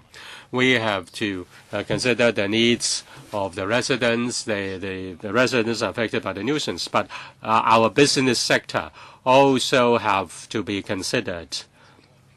In recent years, because of the efforts of district councillors, there is a change in the balance. There are less people speaking or less councillors speaking for the business sector. 限制越嚟越多嘅時候，特別嗰啲樓上嘅酒吧咧，會唔會導致到更加多嘅黑巴出現咧？特別我諗留意到近年九龍東咧好多工廈開始有。Now in Kowloon East, there are unlicensed bars. They try to get round the regulation. In fact, they are doing well, and they are doing quite well. When you impose more conditions, say, for example, you impose a capacity limit, say a 10% discount on the capacity limit. There are different arguments. Theoretically, bars should have passed the requirements of the Fire Services Department. The safety coefficient should be there already. However, apparently you do not trust the judgment of the FSD. You'd like to add this 90% threshold. For upper floor bars, if anything is to happen, overcrowdedness or crowdedness alone may add to the problem. And then for nightclubs on the upper floors, in the past, they're not restricted like upper floor bars, but under the new laws, they're also subject to similar constraints. So I'd like to know why upper floor nightclubs are subject to the same restrictions. People may be forced to operate unlawful bars or nightclubs, or people may be forced to drink on the streets. And for the famous bars, they are operating quite well. So for the good bars, should you not leave it to the management of the bars to manage the bars instead of imposing so many restrictions? I'll ask the Deputy Secretary to answer the first question. Seating capacity plus a 90% restriction. When the LLB passes judgment on a particular application, it will consider the weakened alertness as well as weakened balance of the person who's drunk when something is to happen to the upper floor bar concerned, in particular for a building with many upper floor bars. Well, they're of the view that a more proper regime is to adopt a higher safety coefficient. They'll be very careful in striking a balance. I believe the applicants know that they have to strike a balance as well. The fundamental principle is that most customers of these upper floor bars will drink. So if there are many upper floor bars in the same building, the LLB will have to be very careful in striking a balance. Mr. Tommy Chung, 4 minutes. I'll be as quickly as possible in commenting Mr. Baudet's remarks. I did relay the same remarks to the department. The safety coefficient can be 90%, 80%, or 70%. In a cinema, nobody drinks, so it can be very safe. But when you see smoke in a cinema, you may panic and people may trample on one another. Still, fatalities may result. And you don't have a very wide fire escape, so people may be scared from cinemas. For paragraph 8 of your paper, you say that in the Business Facilitation Committee, there had been a broad discussion. We all know that we want to facilitate business, and the efficiency unit also knows what to do. Well, if the food license is to last 1 year only, will there be any problem? No, because I understand that if the food license is gone, the liquor license will automatically be revoked. Some colleagues were very worried, but in actual fact, the longest duration is 2 years. Now only 6 months or 3 months are granted very frequently. And this is a headache to the operators. And sometimes there may not be any complaint, but the police still wants to impose a lot of restrictions on the applicant. So be it the efficiency unit or the Business Facilitation Advisory Committee, the industry welcomes the proposal. Well, this is, of course, a business facilitation initiative. I don't know why you didn't do it earlier. Why did you have to wait till now? And then in paragraph 15, you mention a reserve licensee. Well, it's because you don't allow one person to hold multi-licenses. You do not allow one premises to be granted more than one license. So this reserve licensing mechanism is just something better than nothing. I think like food licenses, representatives should be able to be appointed by the licensee. At the moment, one person can only hold one license. So if an investor invests in 10 bars, he has to find 10 persons to hold the licenses for him. And then if the food license is gone, the liquor license will also go. That's unfair. Now, if a company holds a license and the employee is the licensee, then if the employee leaves, another licensee has to be appointed.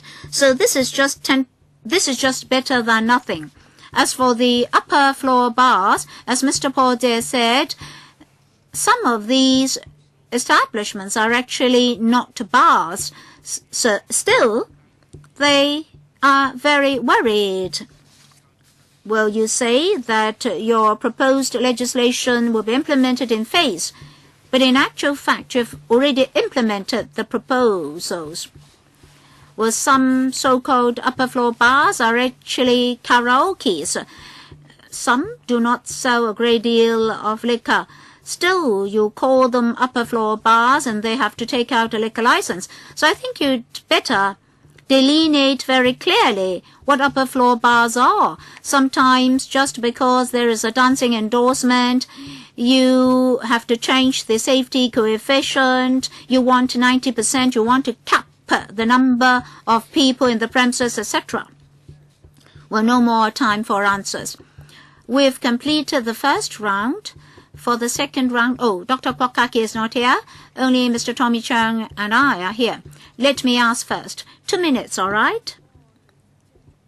Concerning renewal for 2 years, you say here in your paper that if the applicant wants a longer renewal, you will look at his track record in the past 2 years. Now, how do you assess the past record? You say no law enforcement cases and no complaints. That means the applicant had not been prosecuted and no complaints had been received. Now, sometimes the police received telephone complaints and went on an inspection. A verbal warning may be issued without formal prosecution. Will you disregard such an occurrence? So what about noise complaints about the licensed premises? Do you only count formal prosecutions? Or will you count each and every recorded complaint? According to our colleagues from the FEHD, warnings will be included. So even verbal warnings will be counted. Yes. So when will you refuse an automatic renewal? How many counts? For substantiated complaints, they may not attract formal prosecutions. Warnings may be issued.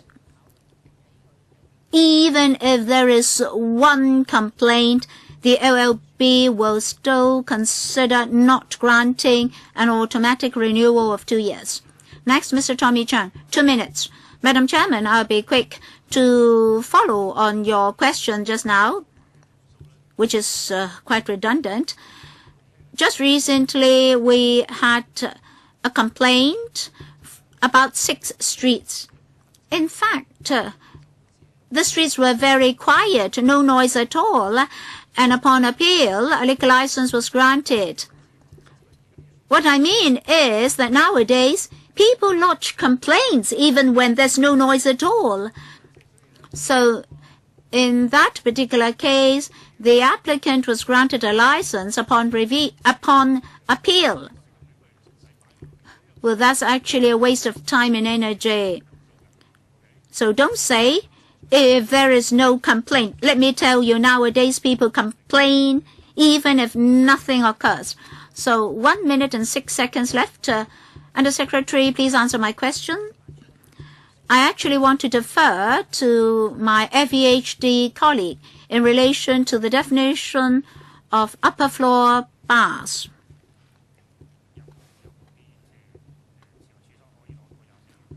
Well, last time it's asked whether any premises are taken or granted a 24-month renewal.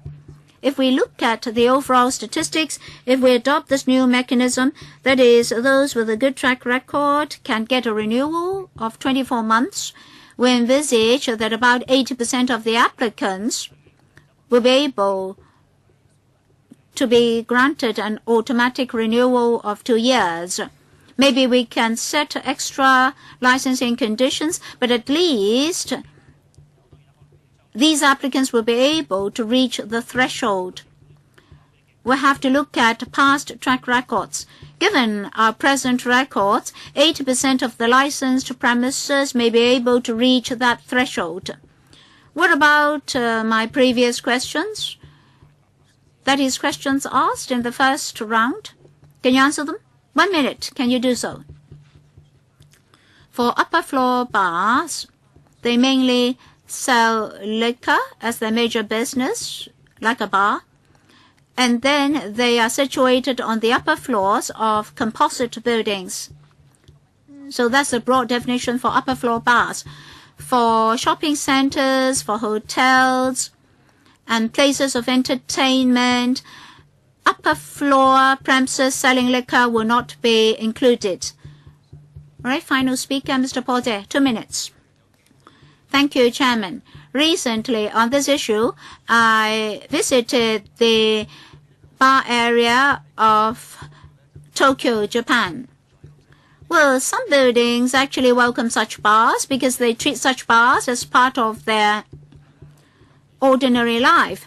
Maybe the habits of the Japanese are different from ours.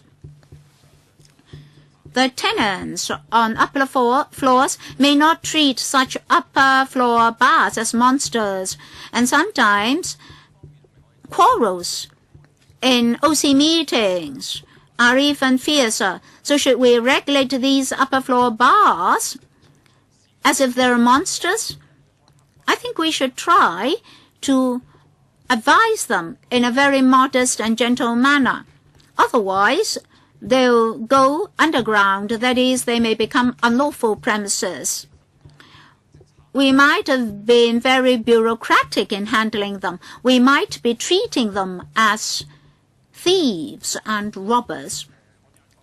Deputy Secretary, as I said, the LLB wants to do its work well. That's why it has disclosed the criteria and factors of consideration adopted for upper floor bars. If you look at the documents, you'll see that the LLB understands its role. It has to balance various interests. As Mr. Tse said, the criteria have been explained clearly, and they did explain under what circumstances would they adopt a more stringent stance.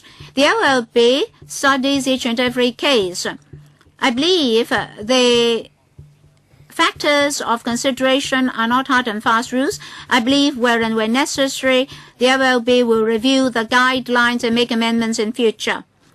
We've also overrun with regard to discussing this item, so I have to draw a line here. The Research Office has done a good job. I'd like to thank Ms. Ivy Chang and Mr. Raymond Chow for doing this report. The Undersecretary said that they didn't have enough time to digest this report. So after you have studied the report, Undersecretary, please respond to us in respect of this study report. Yes, thank you.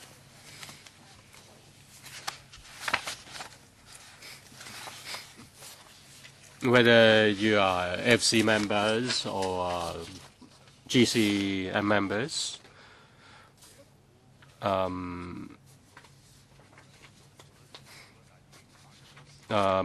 we recognize that this is a very detailed report.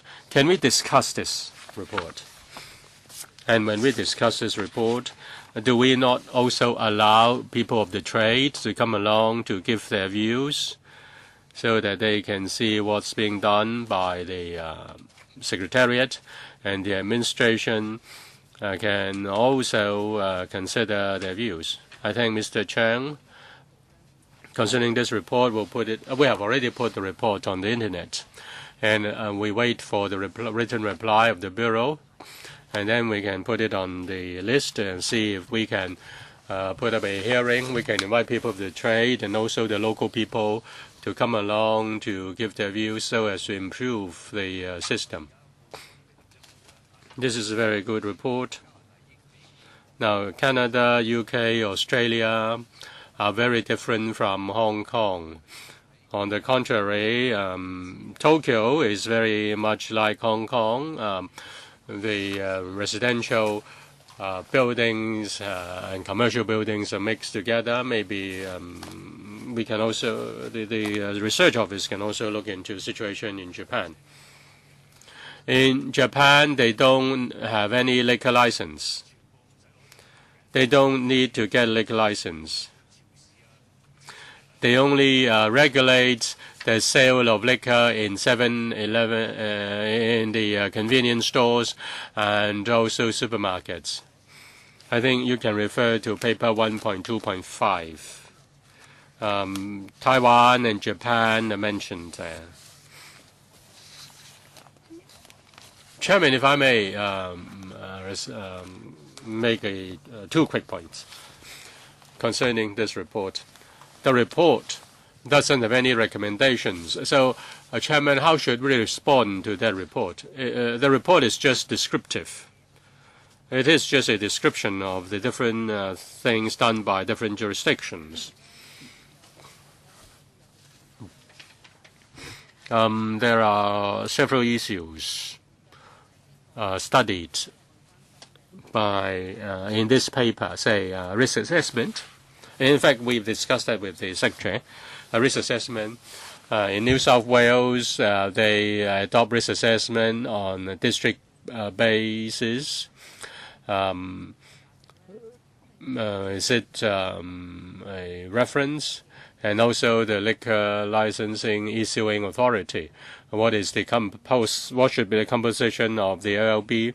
In the UK, the issuing of licenses are done by elected councillors. In Australia, there must be a member who is a judge or former judge, and there must be a lawyer in the authority, issuing authority.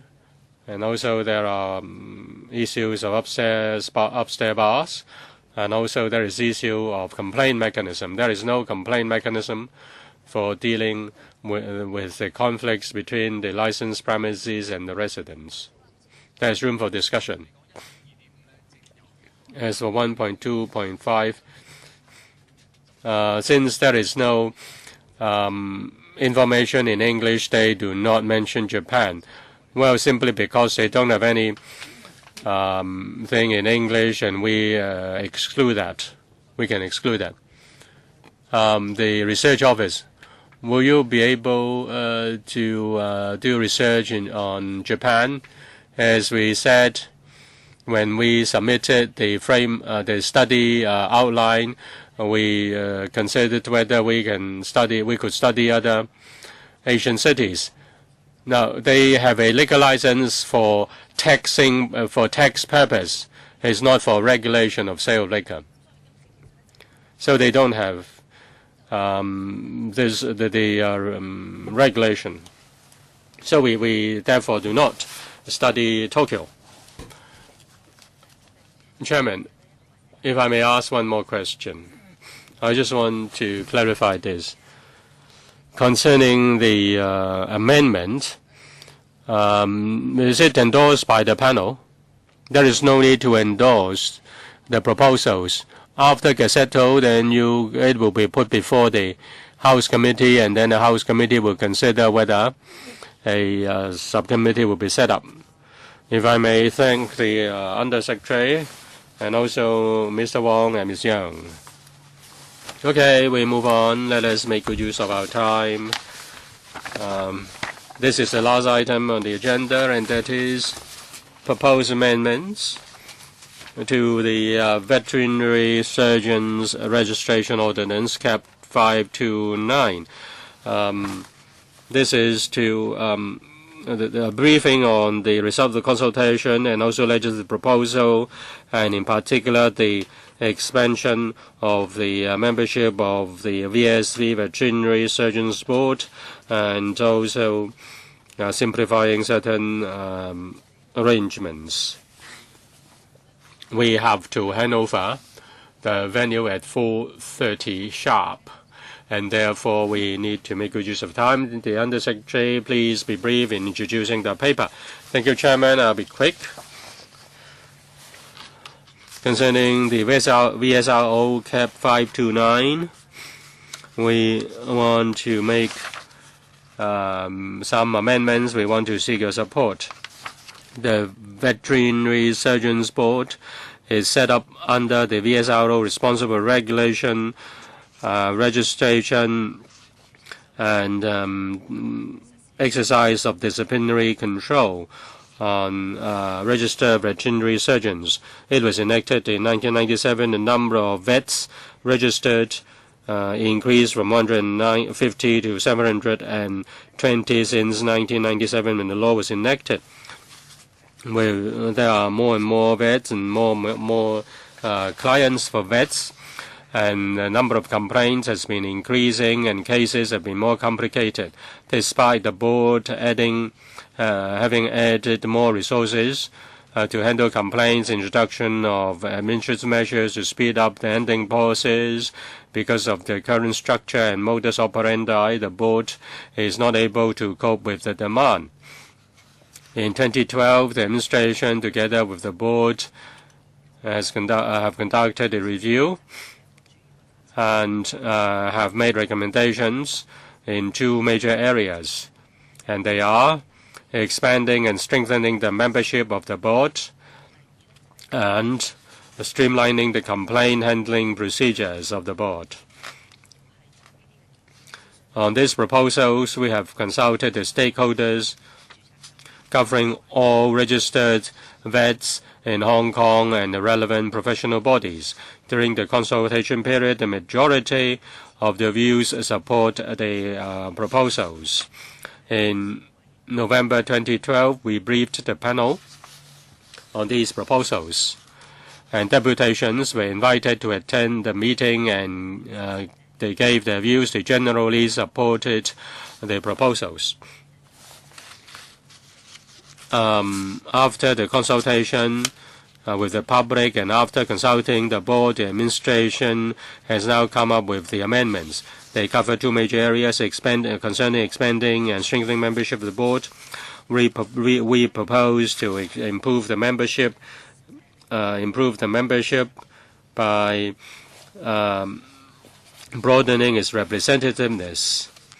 There will be a panel to deal with the complaints. As for simplifying the procedures, we propose to streamline the operation of the PIC and the composition of the IC.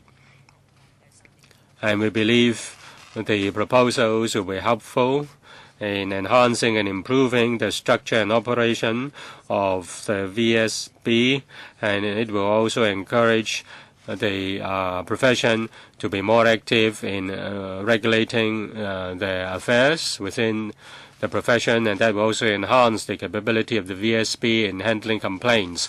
Members may refer to the paper for the details of the proposed amendments.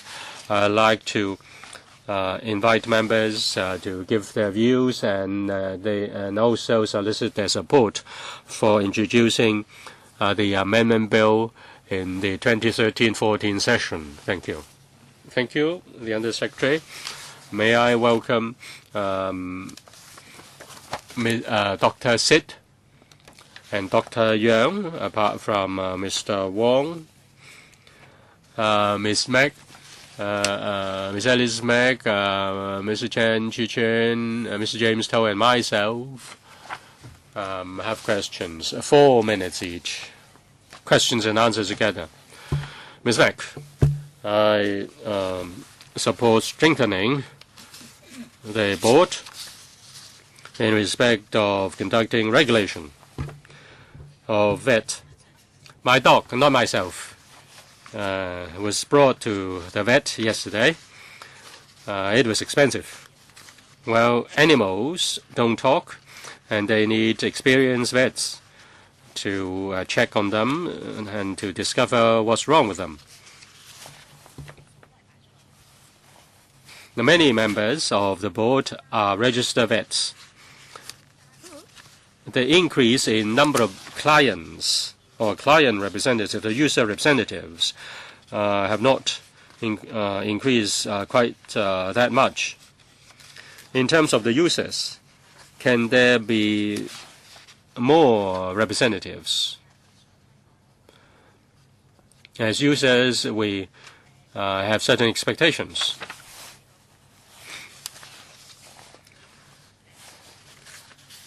Now, there are panels of assessors, of PICs and IC. PIC and IC, they're all made up of vets. The membership comprises of vets.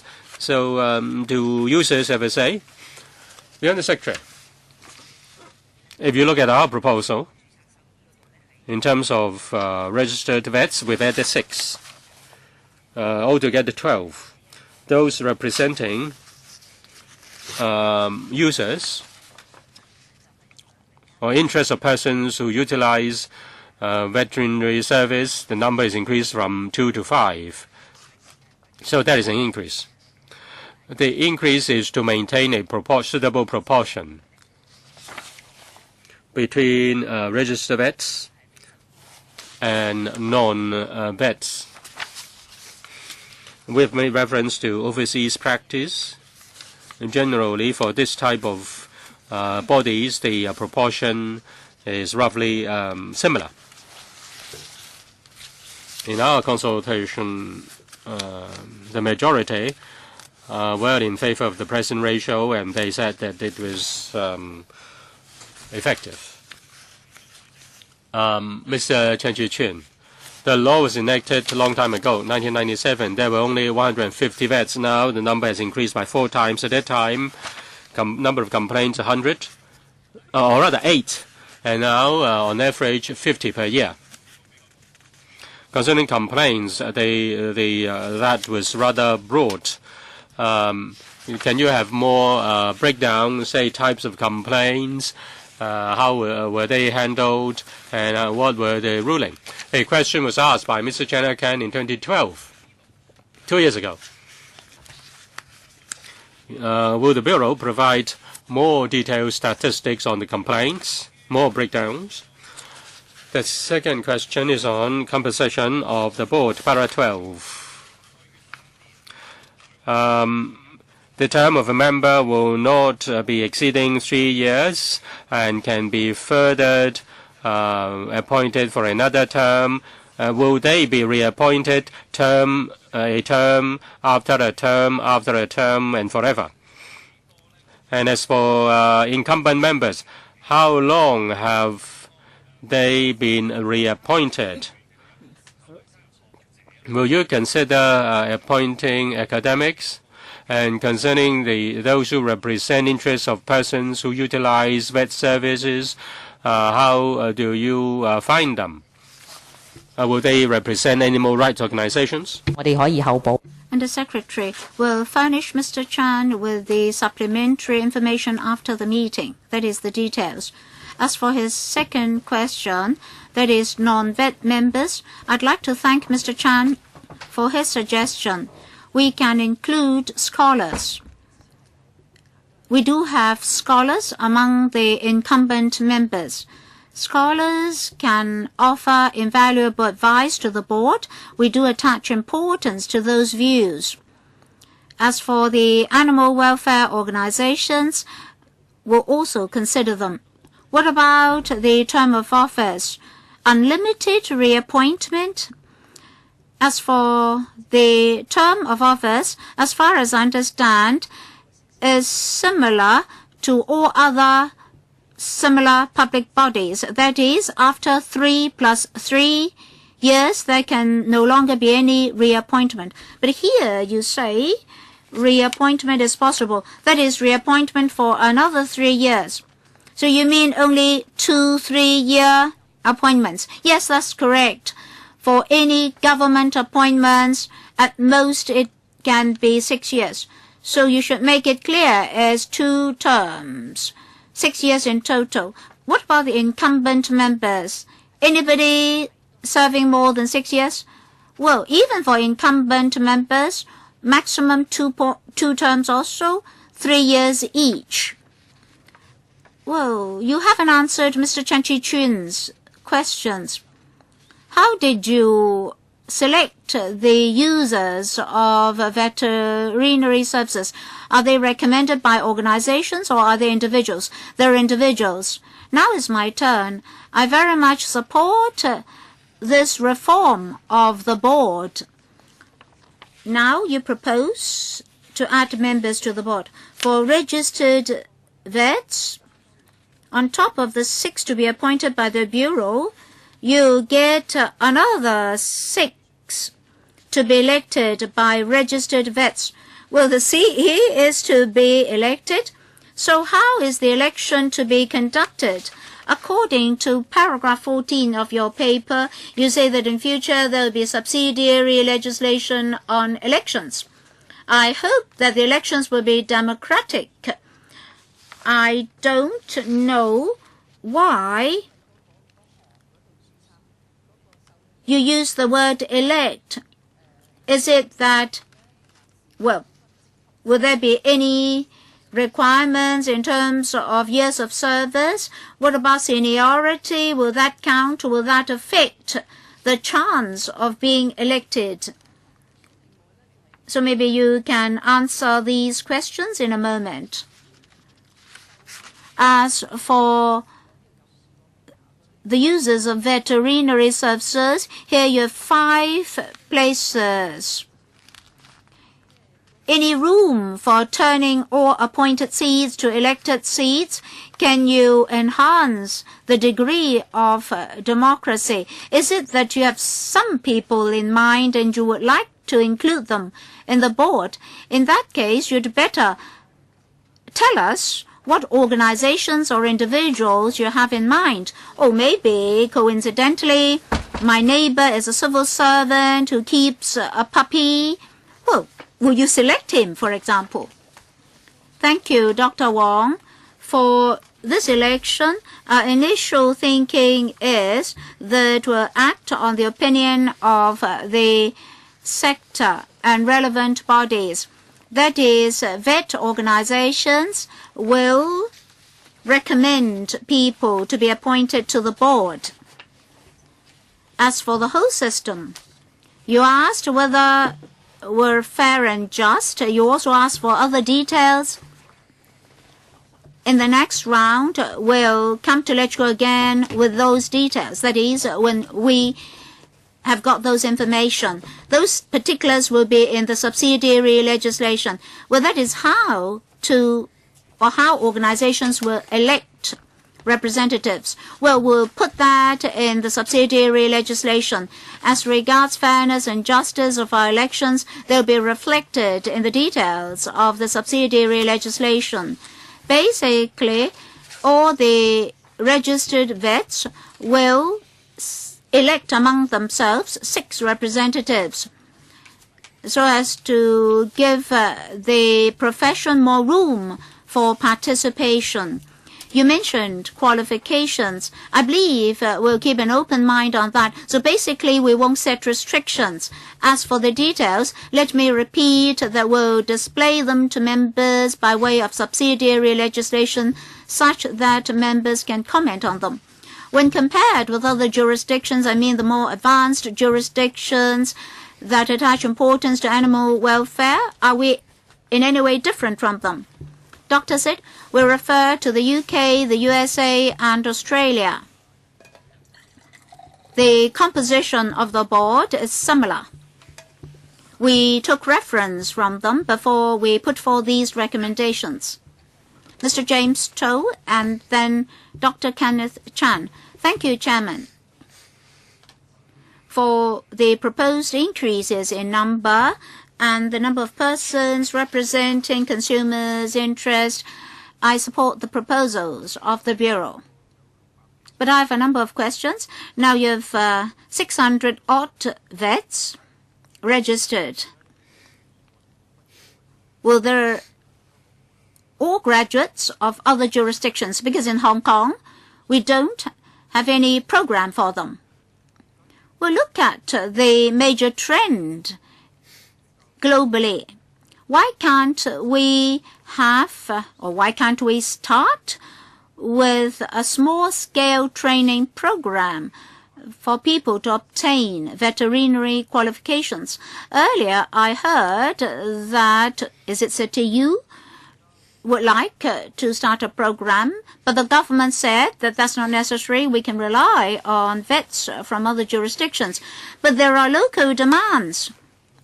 I'd like to tell the administration that although this is consumer interest, the Bureau is responsible and should pay attention to the issue. Well, some people told us that vets are charging a very high fee. Well, I'm not complaining against the vets because there's so many people, so many patrons. Of course, they'll charge a high fee, but then members of the public find that miserable. Some members of the public love their pets more than themselves or even their own sons. So, can we have local training programs in order to train talents and professionals? Well, I don't know which committee is responsible for this, which head of expenditure is relevant. Would you support a local training program? Without your support, of course, no funds will be allocated to that end. Just 600 odd vets. We'll just look at their fee structure. Some members of the public told me that they're really very expensive. Well, sooner or later, they'll take to the street. Well, maybe I will take the lead to start a demonstration. And we don't know how to solve this problem. The vets are so expensive. Whether you patronize vet A or vet B, you'll be charged a very high fee. It's very expensive. So we don't have enough vets. Undersecretary? Thank you. I understand that veterinary training programs are under the Education Bureau, but maybe the Undersecretary can say something.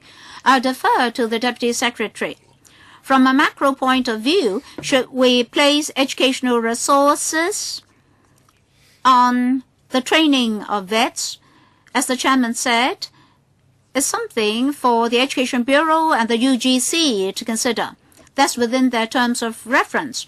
They have to adopt a macro point of view as well.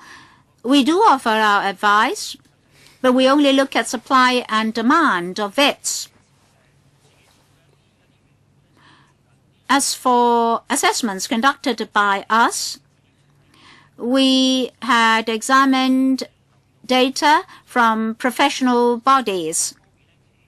In terms of supply, our understanding is that in the near future, in the next few years, as many people had gone overseas to study vet programs, every year we'll have a stable number of returnees, about 30 to 40 graduates from overseas. And of course, for the specialists, they charge a higher fee, but for the new entrants, for the new vets, particularly those who focus on pets, their monthly salary is not that high, as far as we can read from the data. So we believe that supply is adequate. In Hong Kong, we're a small place. If we look at the number of pets, in the short and medium term, supply should be adequate. Maybe the Bureau should give us the relevant information in terms of pricing in the vet market.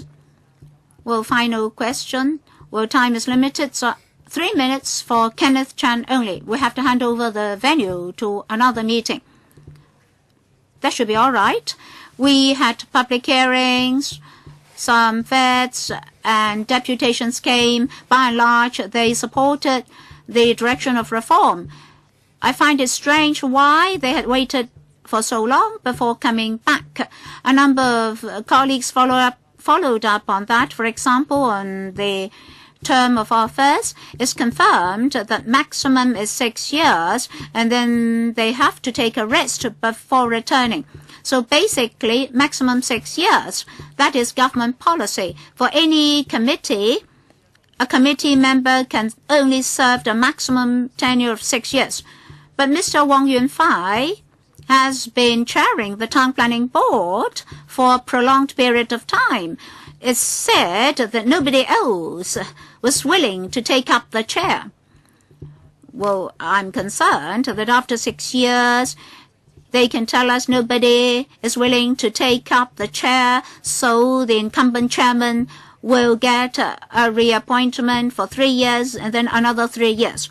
Now in English is elected by, in Chinese it is 推选 in your paper. I don't know whether this is language evolvement. Maybe language use has changed since the days of my schooling, since my school days. Well, I don't want ourselves to become a laughing stock. The veterinary profession is a profession.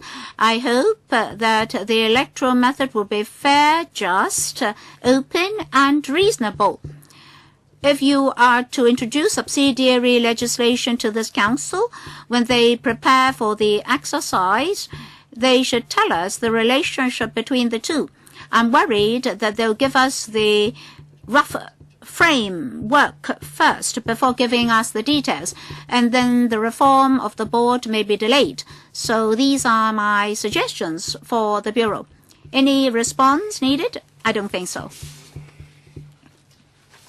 So in principle, we support the proposed direction, but please give us the details. Please give us the regime in other jurisdictions as well when you come again.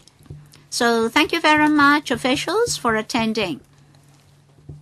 There's one more point I'd like the Undersecretary to follow up on behalf of us.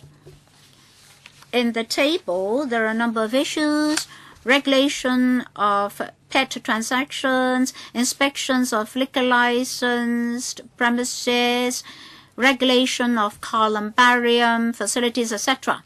We are still awaiting government responses. And what about heavy metals in rice? I asked for the details. Still, the responses are yet to come. So please follow up on those issues. Any more questions? If not, we're very punctual. Meeting adjourned. Thank you very much.